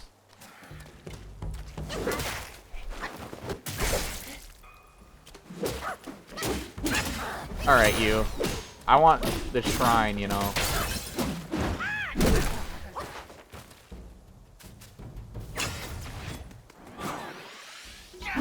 How are you gonna hit me when I'm all the way up there, bro? Holy, that's kind of fun to use actually when you have a full charge.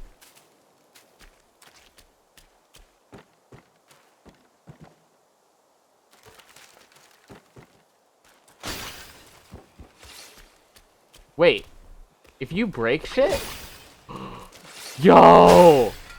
We're Link now. We're being like Link. Why does Link go into the buildings and break all the pots, dude? Because there's a will in there, bruh.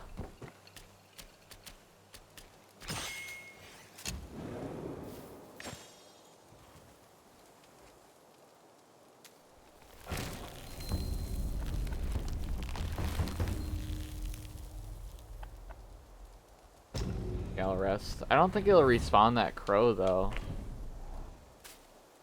Yeah, it didn't respawn him. So I could just every time? Dude. Huge. How to get will, bros? You just break pots. Long bound by worldly cage, now free in nature's sea. Yo. One big gourd.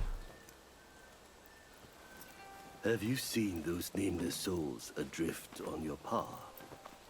Their wills float aloft, never to fade. Shame, your god serves little purpose, and mine answers solely to me.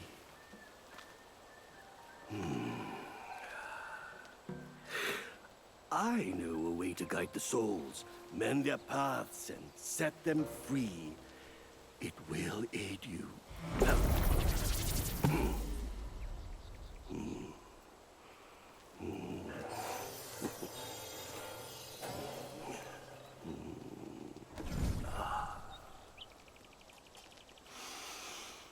Now, this is better. This gourd, though humble, may save the lost, banish their obsessions, and guide them. Okay. The blessed gourd. Under the guidance of the wise master, the destined one has mastered the art of spirit absorption. The gourd possesses remarkable divine capabilities, allowing it to absorb lingering wills of spirits left behind by formidable Yaoguais who have been defeated. Oh. For one as destined as you, there can be no turning back. We are like tumbleweeds, drifting through life, with a destiny beyond our grasp. Fair sights fade, but with ink I bid them stay. The road has claimed you, now you must see it through. Your heart will guide you further. We shall meet again. Fair sights fade, but with ink I bid them stay. The road has claimed you, Your heart will guide. Anything else you gotta say? There's the Oh, road. no, it's a repeat. Your heart will guide you further.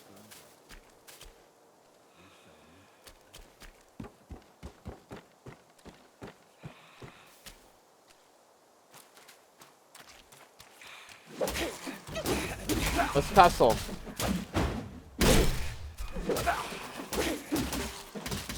You seem to be a very... Okay, let's go. Okay, now I need to...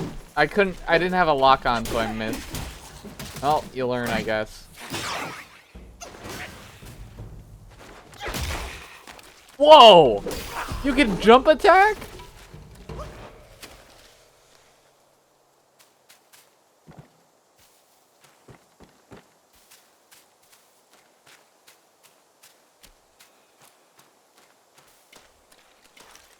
Whoa.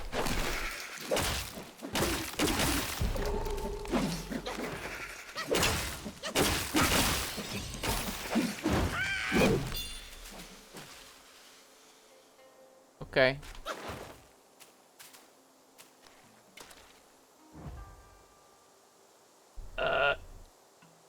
Upon use, considerably increases damage reduction for a long duration.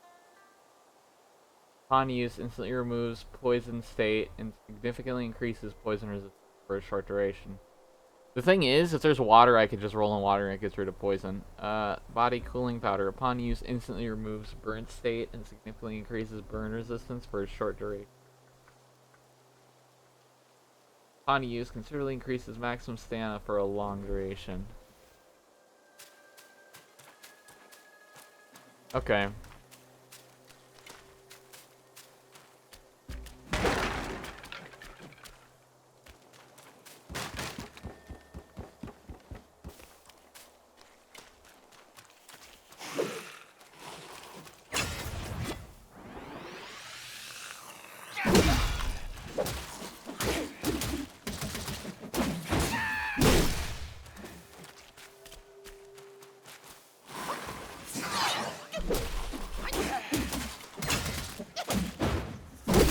I'm a bit of a bastard, so I don't need to use that pause thing unless I'm really having trouble.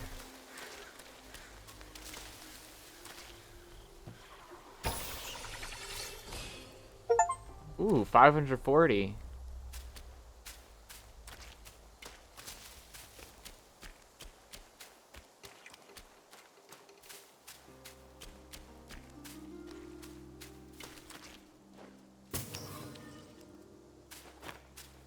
These like more of those skeletons, yeah. Okay, so we got some skeletons here, so I think I want to clear out the skeletons because they could be probably a bit of an issue. But we gotta... Oh shit. This might be tricky.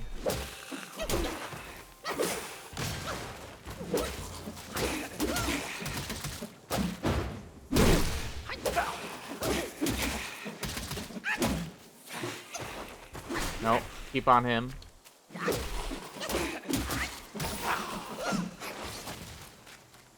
Oh, did he poison me? Oh, goodness gracious. RT. Poison state.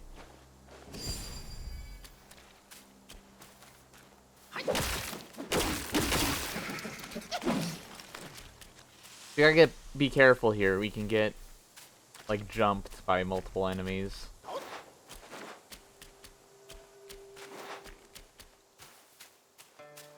So can I hit them when they're hovering? No. I'll heal with the gourd because it's about the same amount.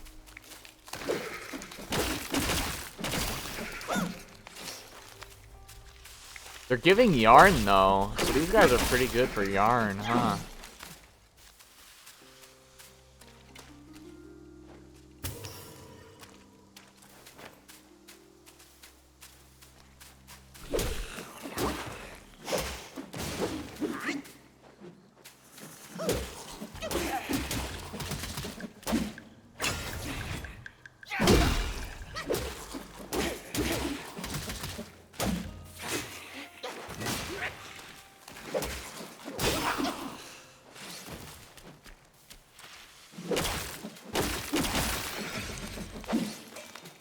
We have a lot of sparks. I haven't been leveling. I guess we'll level in bulk. Oh, we got a fake one.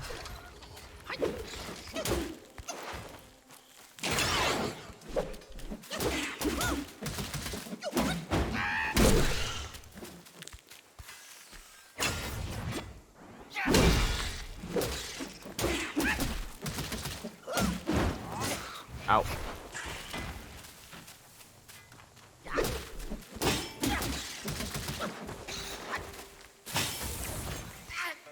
Oh, come on, that hit me?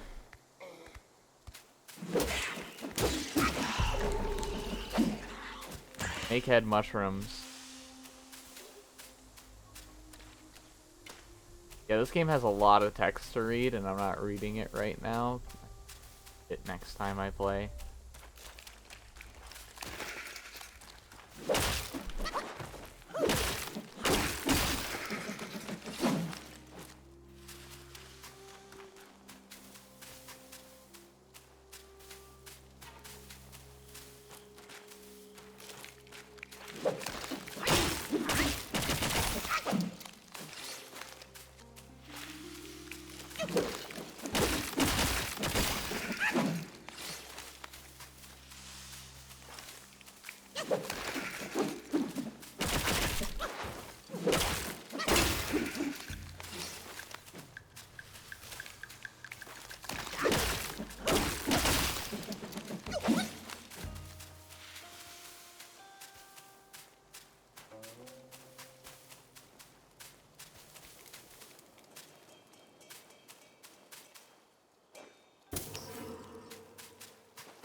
Come on.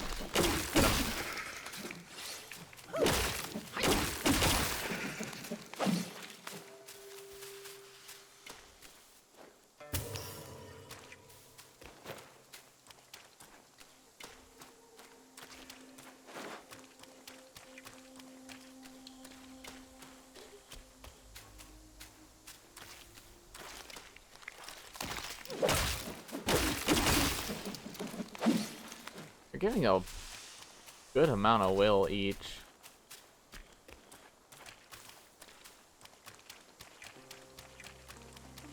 These areas can be big.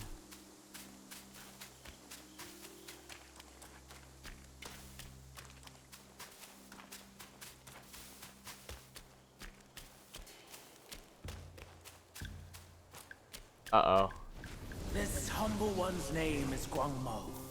Should my demise come by your hands, please pass this message to my master. Searching for deity, mortals do aspire. Craving immortality, Yao Guais surely will conspire! Oh, goodness.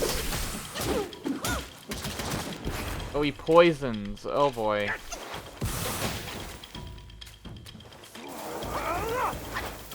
You're pesky. Stop being so pesky.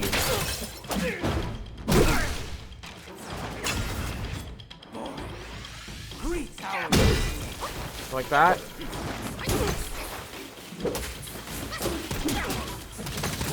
I'm gonna get poisoned. Yep, poisoned. He absolutely destroyed me. All dimmer.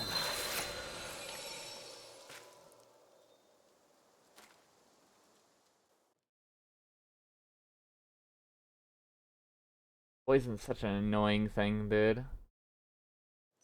But it is a slow burn, so it doesn't matter if I get poisoned. I just gotta make sure I don't die. The burn isn't gonna kill me. It's him that's gonna do it.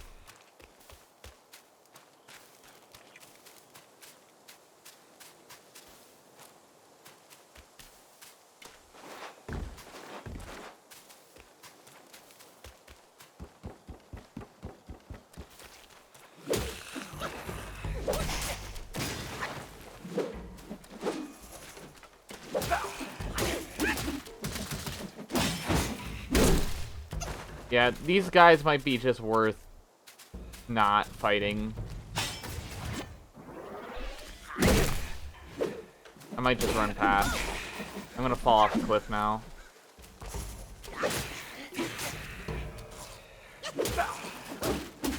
Yeah, and they poison. It's just, yeah, they're not worth fighting like a million times. I'm not wasting my poison shit on like basic fucks.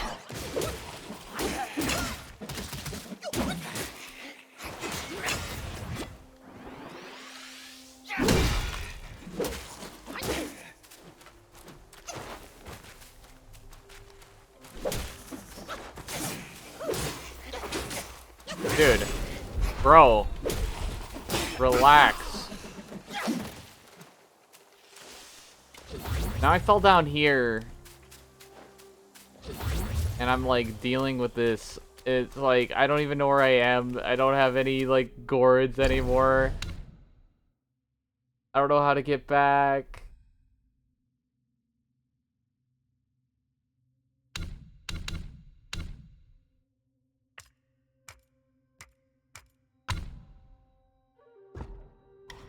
What is what else? Each talent level moderately reduces the extra channel cost. Okay. During light attack combo will consume a focus point and execute sweeping gale. Eh. Surely increases damage reduction upon a charge heavy attack.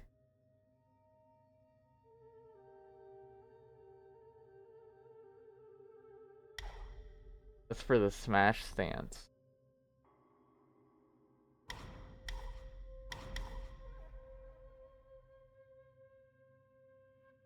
Wait, so up his pillar stance. Wait a second.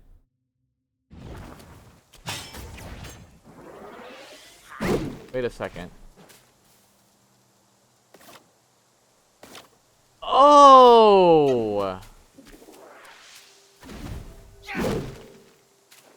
There's different stances.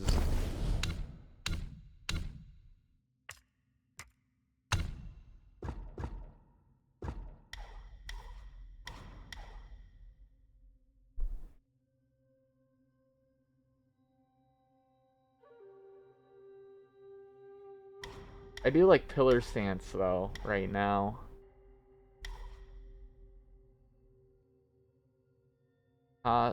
Reduces the stamina cost of charged heavy attacks. Each talent level significantly increases damage dealt by all varied combos. What does that mean?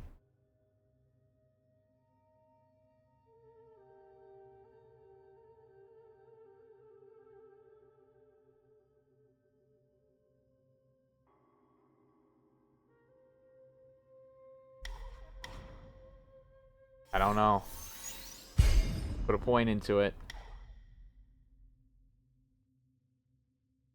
Reduces the stamina cost of charged attacks.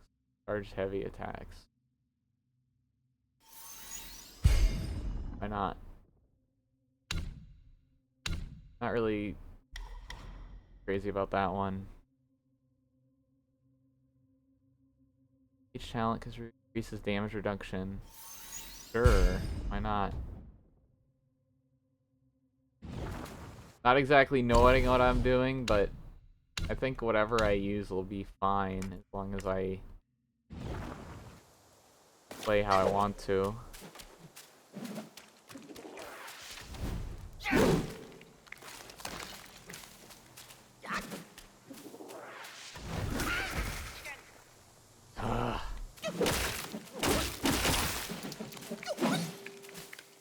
I don't even have a gourd anymore. Like, dude, I can't be doing this.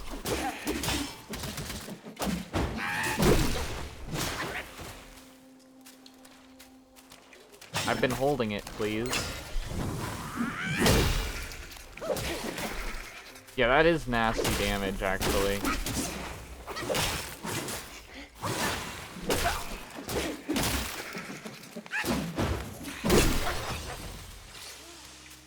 Okay, I'm trying to, like, figure out where the hell the shrine is, because I'm gonna have to run past these guys to get to the boss, because I want to be, like, full health when I fight the boss. Damn it, man! Ugh! Okay, up here. I can take a shortcut down by jumping off the hill. But other than that...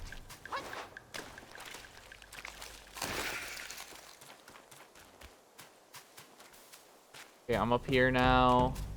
Running over here. Where is the shrine, bruh? Okay, I'm near it. I'm near it. Okay. The shrine's right here. Rest.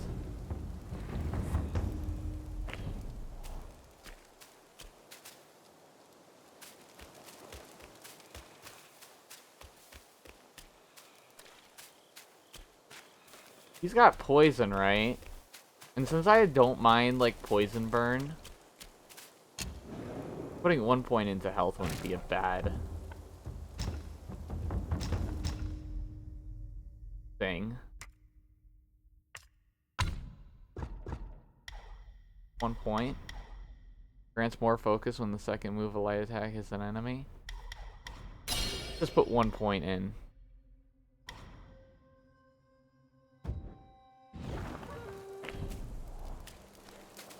That's it? Bro, that's nothing. Like, look at that health difference.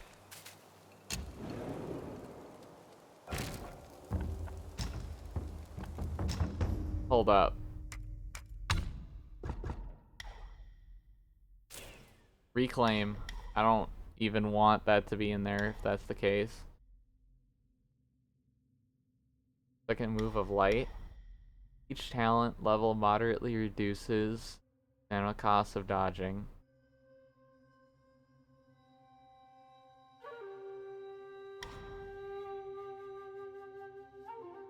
And cost of sprinting. The dodging might be good. Yeah, I think the dodging might be actually pretty good for my case. Because if I spam dodges, I'll be able to just completely avoid a lot of shit.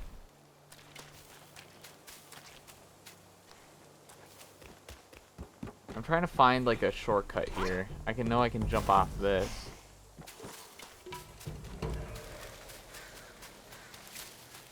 Do I go to the right though?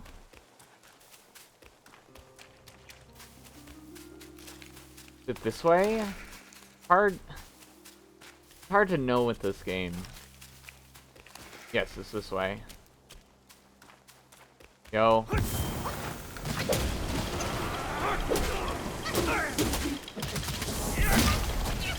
Ow.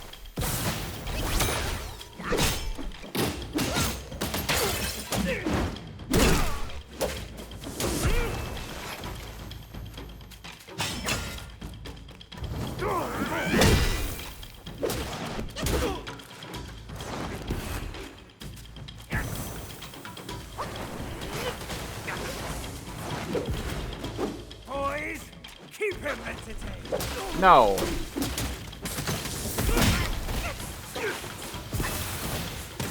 Dude, fucking.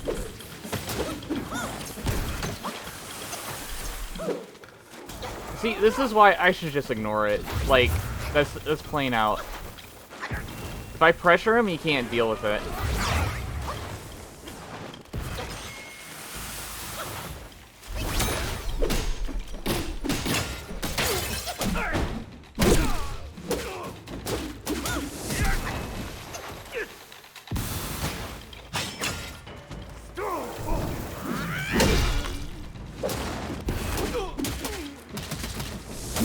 Yeah, I'm out of stamina, so I have to back up.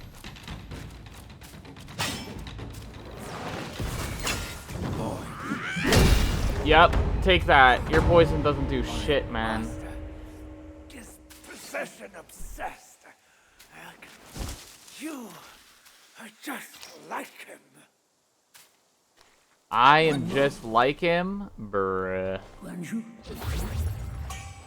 I remember now. The evil monks abetted Elder Jincha to burn the great sage and alive. That's these two. I thought they were already turned into ashes by that fire.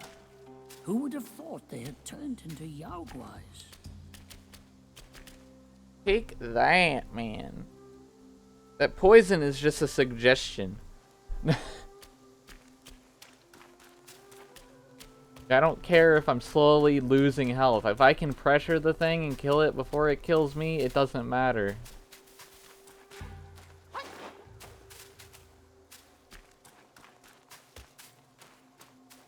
Just pressure.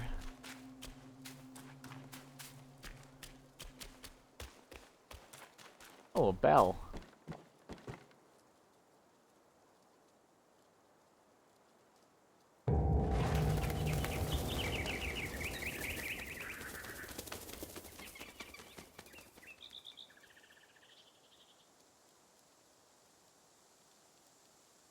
I have an ominous feeling. After the bell rang, it seems as though the resentment in the depths of the mountain has grown. Ah, forget it. Overthinking won't help. Your presence has already made a mess in the mountain. Why not go ahead and take them out once and for all? I think this is the way I go.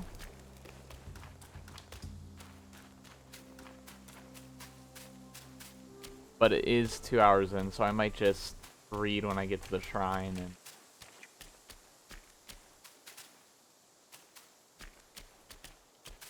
do some stuff.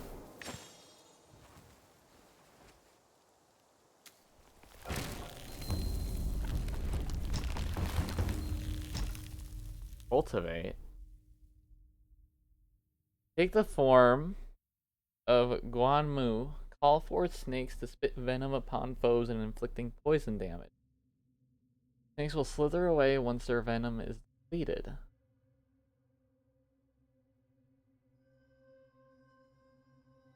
Reduces the key cost of the skill. Moderately increases poison damage and poison resistance.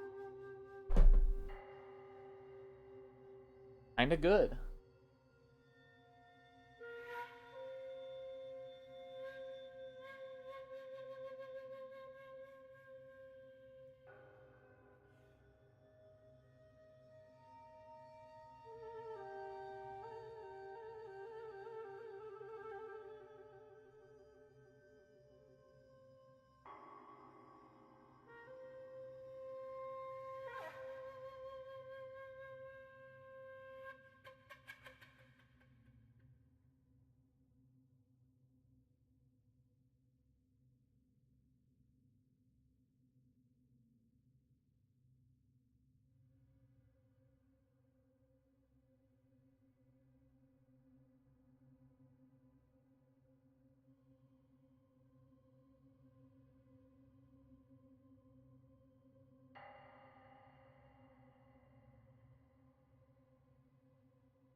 Kinda good, man.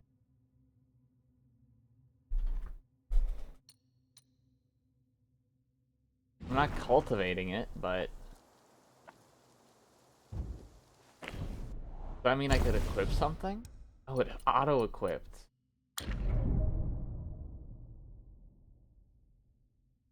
When key is full, press RT plus LT to launch spirit skills. To unleash their signature abilities, cost key. Powered by absorbing it from enemies during combat. Be cultivated at keeper shrines to enhance their spirit.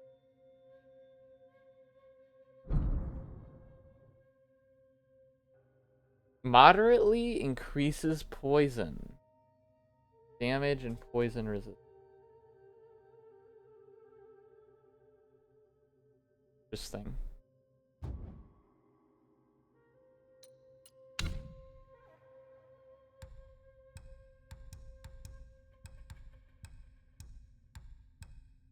We can kind of figure out what those do.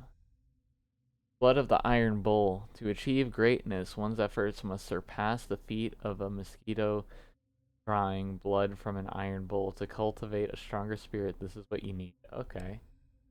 Mind Core. I have 2 of these. The mighty employ their corporeal forms as furnaces and their essence, vigor, and to forge a potent core, which may be harnessed to craft celestial medicine.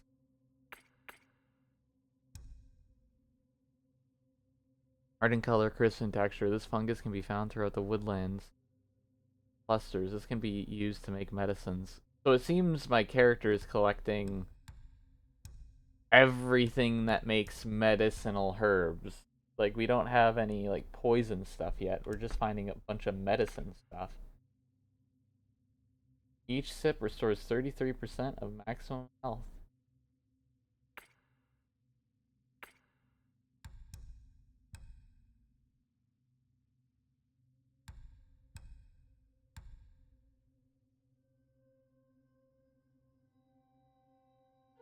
I don't care about poison too much. Like, you know, it's kind of like, it's not like potent.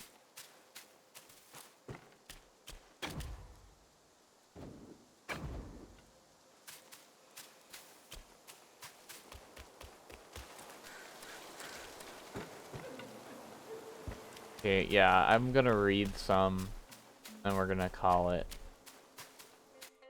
It's a fun game though, it makes me want to play more.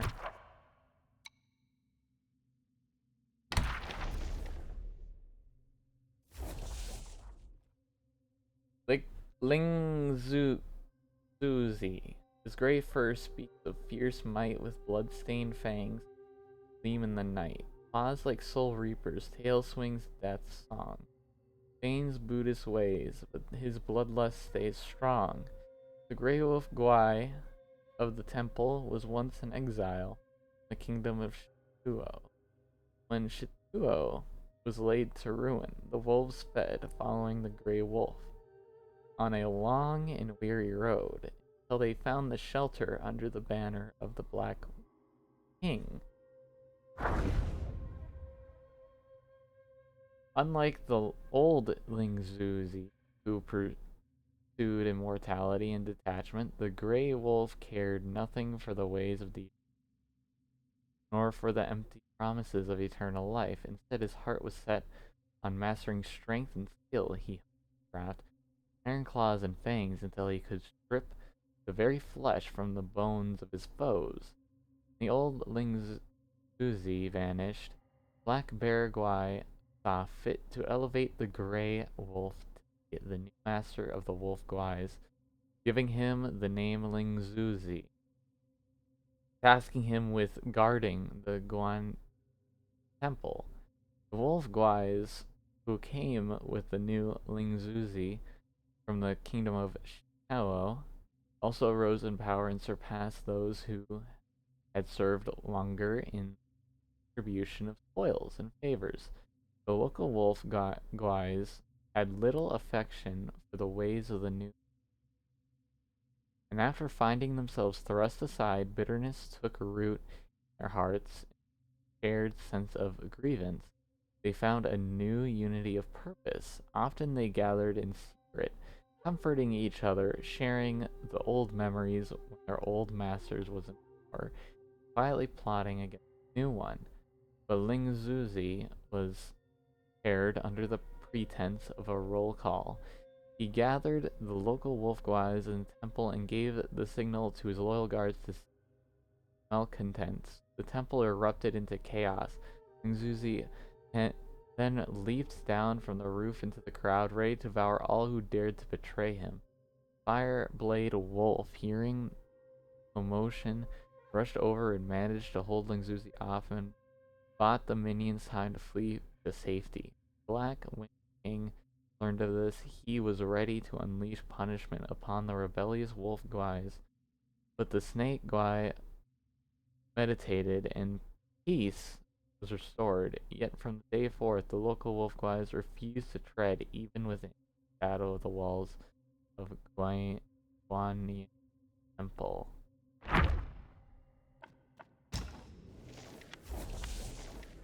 Okay. Majestic of height, he looms with might, in heavy armor ready to fight. His eyes a fearsome vacant lot, a sage or fool we know not.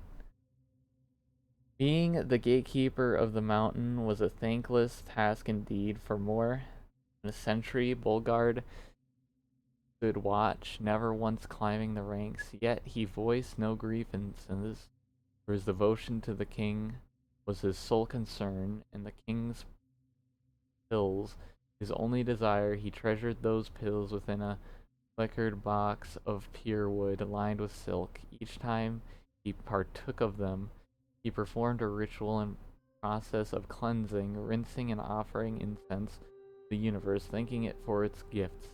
Many a lesser Gwai had tasted the king's rewards, but none with such reverence as Bolgard. One day, a curious Gwai inquired, "How do you maintain such vigor despite the toils of this job?" Stern simplicity, Bolgard replied, "It is the king's pill that fuels me. Take more and you shall be as I am."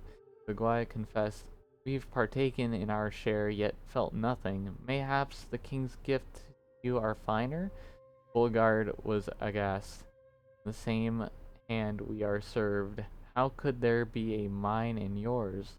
The Gwai was still skeptical, insisted on exchange of pills. Soon after, the Gwai felt no change, while Bolgard remained as robust as ever. Some say a fool's luck, but perhaps it isn't a lack of wit that is compensated, but the power drawn from the blind devotion.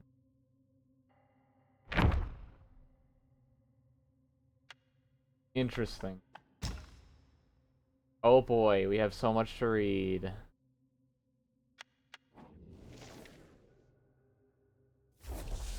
With his axe as both weapon and cane, his brows bushy, his hair white as snow, who claims the twilight years are in vain, for learning late can still make one grow.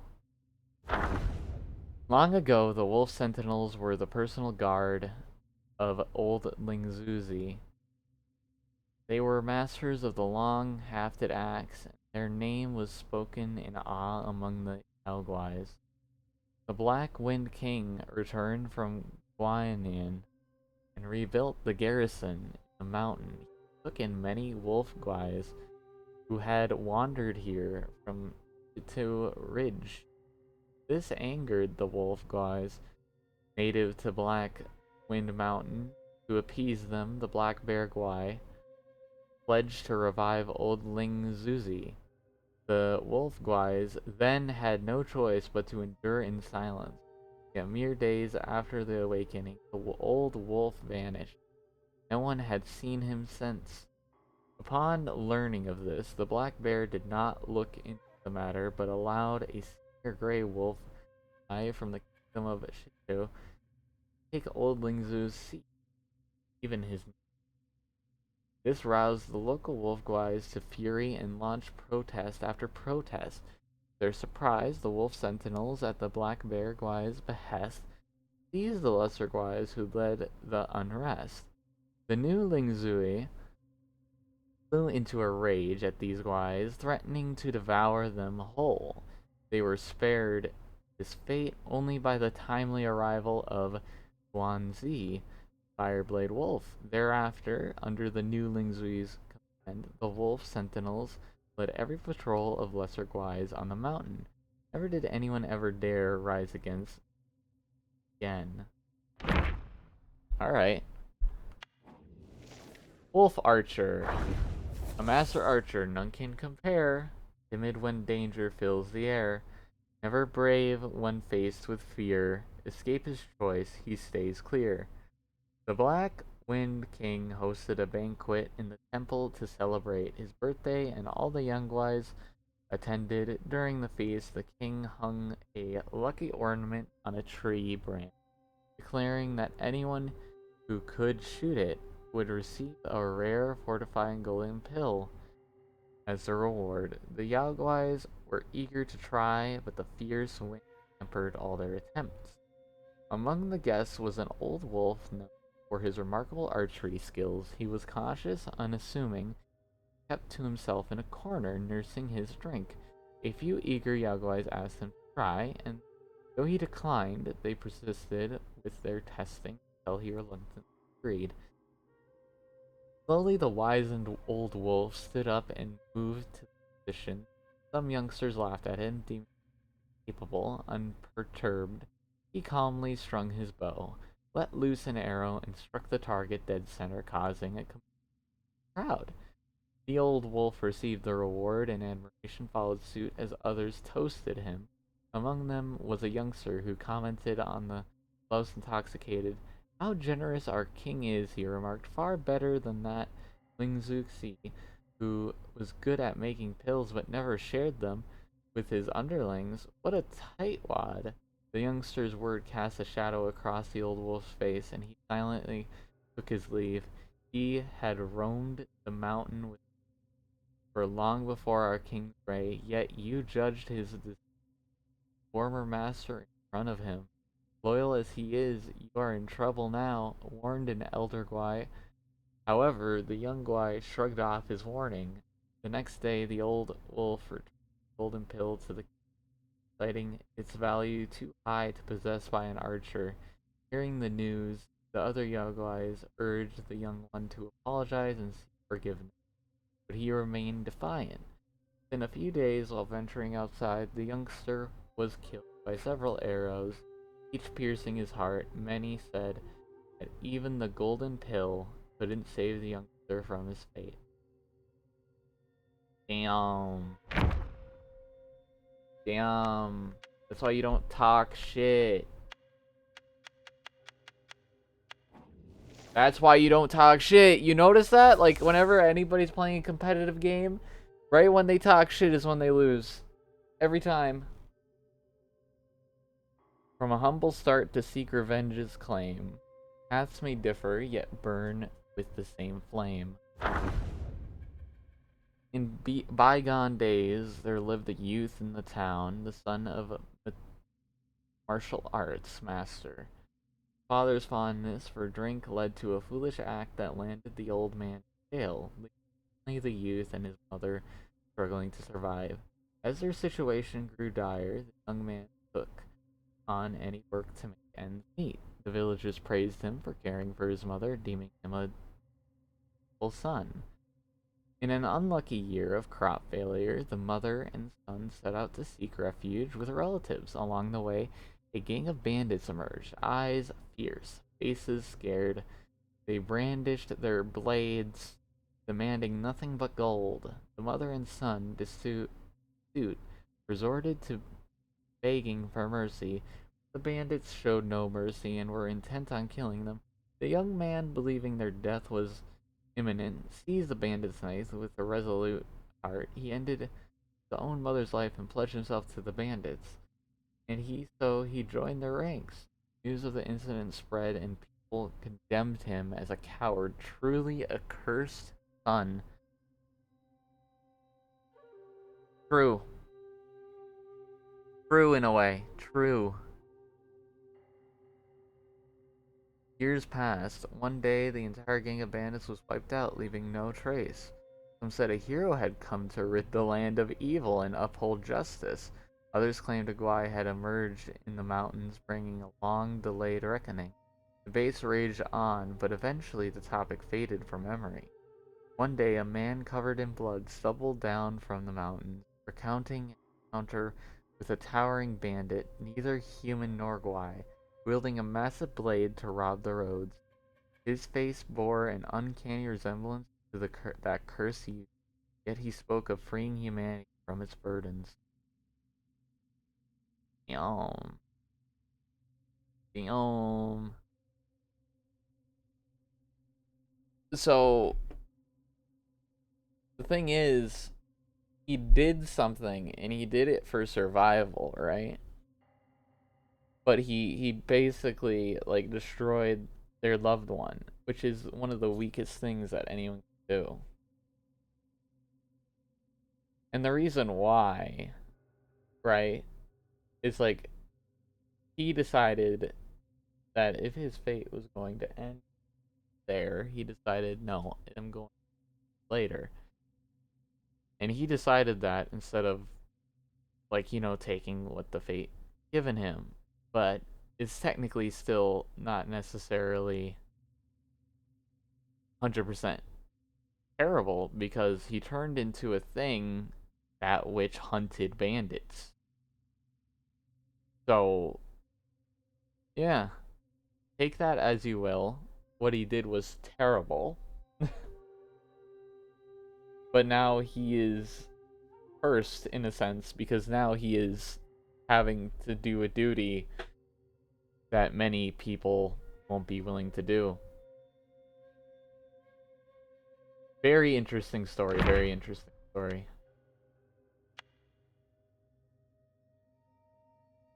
But now if you do what he did, he's gonna punish you.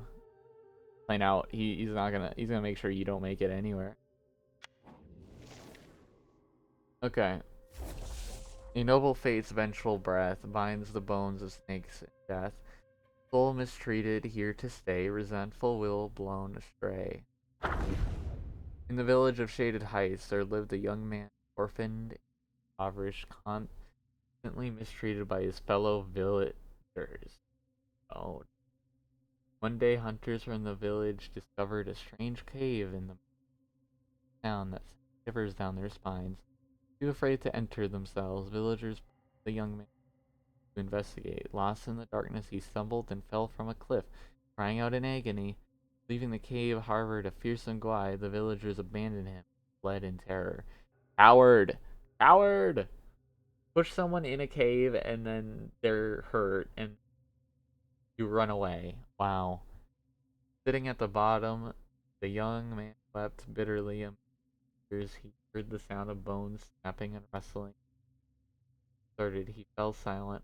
Hear footsteps approaching. Filled with fear, he yelled, "Stay away! I am an orphan and burdened with flesh is lean on me. It won't be good." Surprisingly, as he spoke, the footsteps stopped. Time passed, and within the darkness, Hunger gnawed at the man's senses. Despairingly, he pleaded, "There is no one coming for me. Devour me, please, so I may have a merciful death." Footsteps were closer. Terrified, his end was imminent. Yet, astonishment, he felt a piece of cloth gently brushed against his hand. He realized it was a sleeve, which he grasped firmly. Steve guided him, led him through the darkness until they found the cave's entrance.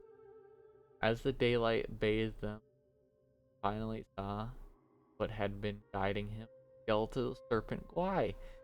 Seeing the young man startled, the Gwai suddenly extended its swept him out of the cave. Afterwards, the young man was saved by passing merchants and departed from the village. With them, from then on, his life gradually prospered. As the saying goes, misfortune may be the harbinger of fortune. Fortune may conceal misfortune. While not an absolute truth, when events reach their peak, change becomes inevitable. From change, opportunities arise, and the lowest valleys often reveal the clearest paths. Damn. Snake Patroller. As seasons turn from slumber, it parts hidden in green. A hunter with arts, small in shape, it devours the grand, or strikes a pain no cure can stand. The kingdom of Hamani, a small city stood against the mountainside. Its lush grasses and dense forests, a haven for serpents, such to the town constant. There lived in this city a snake hunter, masterful in his craft, had freed people from many a serpent's threat, earning a fair share of silver in the process. He boasted not of his wealth, instead he often spended porridge to the needy, prayed for all. So revered was he that the magistrate awarded him a dwelling for all his family to live within the town walls. One day a ragged monk, seemingly delusional, came begging at his door. The snake hunter's kind-hearted wife offered clothes and food, but the monk, unsatisfied, demanded liquor. The crowd scorned his impudence, their complaints growing loud until the snake hunters returned. He silenced the clamor and instructed his wife to bring the monk a gourd of spirits. Touched by the gesture, the monk warned, "A serpent guai lurks. Ignore it not, or your family shall perish." The snake hunter scoffed at such mad ramblings and promptly, yet his wife heeded the monk's words and urged her husband to search for the guai.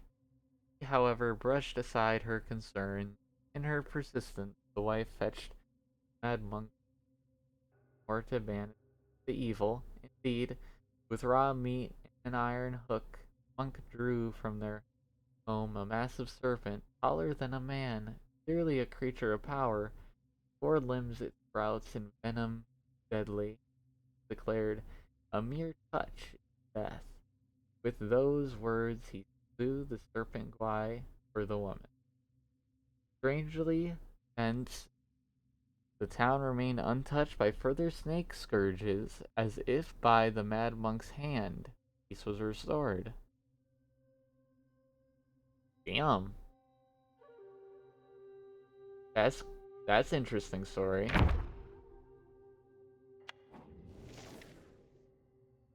Bungling.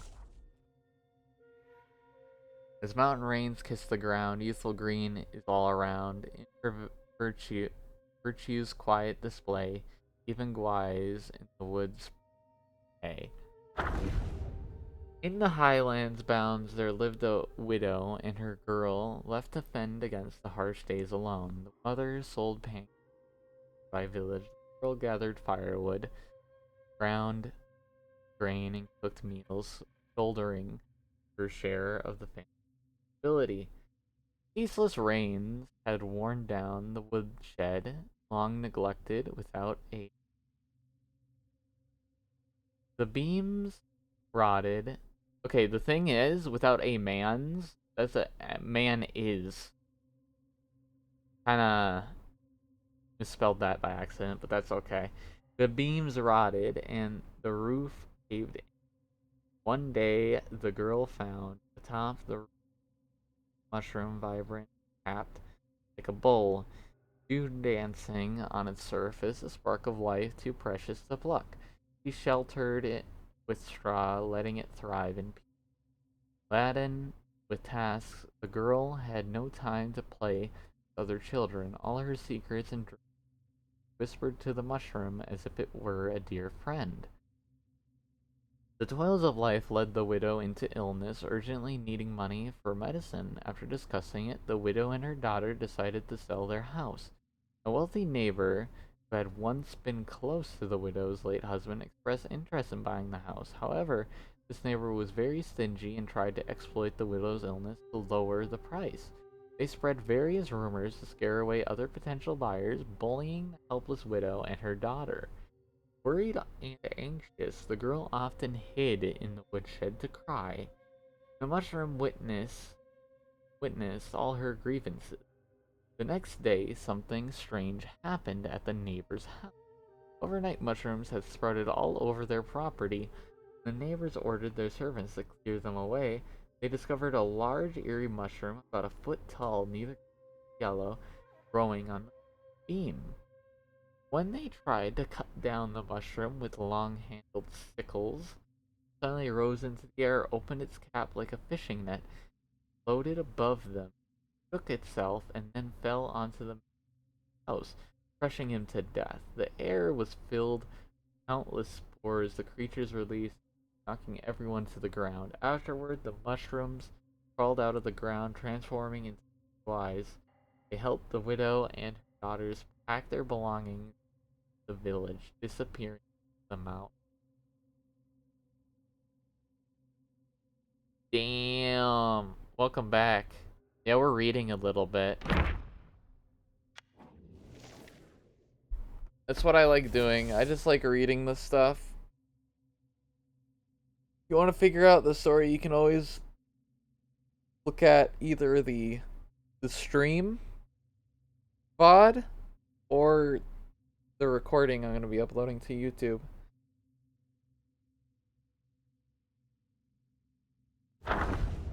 Because I do like sit sometimes and just read this stuff.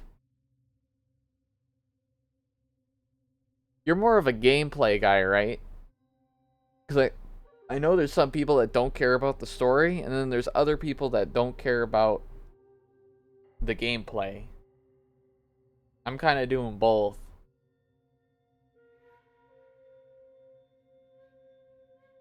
I love lore. Yeah, lore's nice.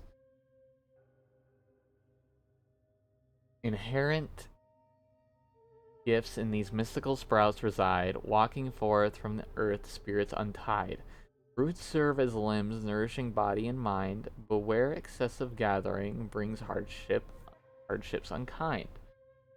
It was written in ancient records that consuming ginseng could bestow longevity, leading many to develop a fervent passion for devouring the precious tuber, especially aged ones. However, some scholars dismiss this notion, viewing ginseng as both a tonic and a poison. Its elevated status stemmed from its humanoid appearance, they said.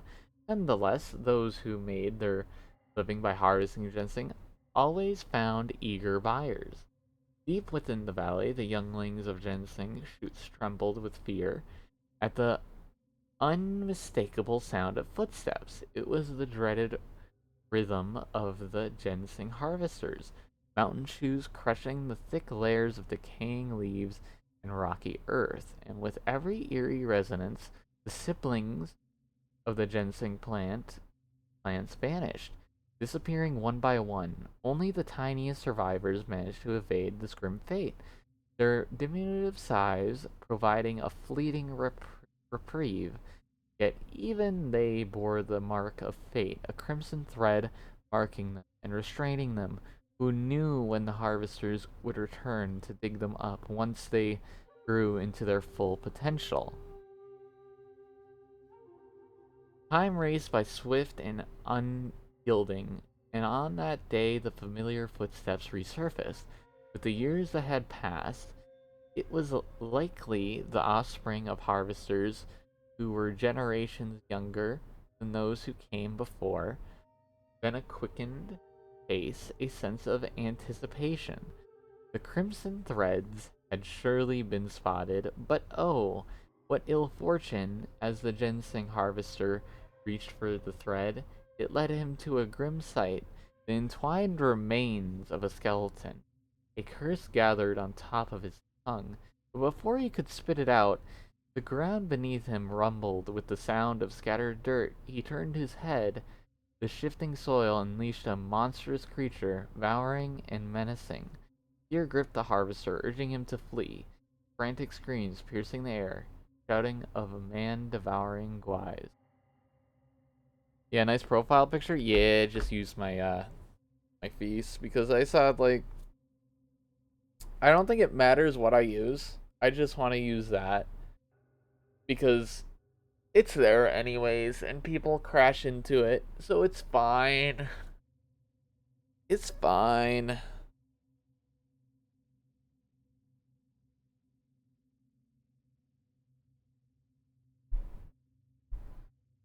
It's fine. I know what people think when they see my face anyways. They think, ew. That's what they think. That's what they've always thought. They think, ew. And I just think they got bad taste. I don't, yeah. I personally think it's just some people with bad taste. They want something perfect. And they can't handle something doesn't look perfect, sort of thing.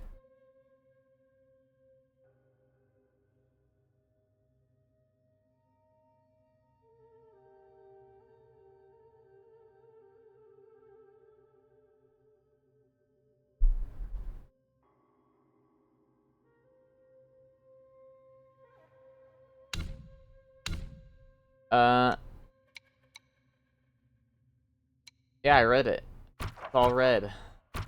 Know how. Combat.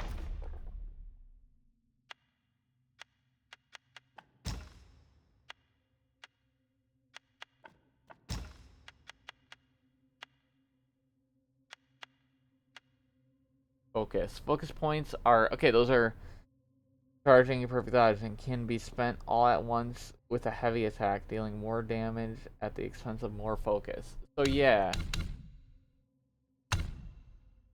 So if I go back to this, each talent level slightly increases the health recovery upon consuming a focus point. It must just be a very small amount. That's what I'm thinking.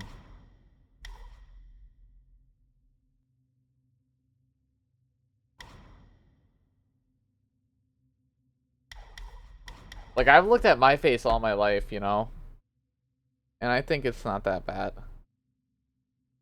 To be fair, I've looked at it my whole life. So it's something that people have to get used to.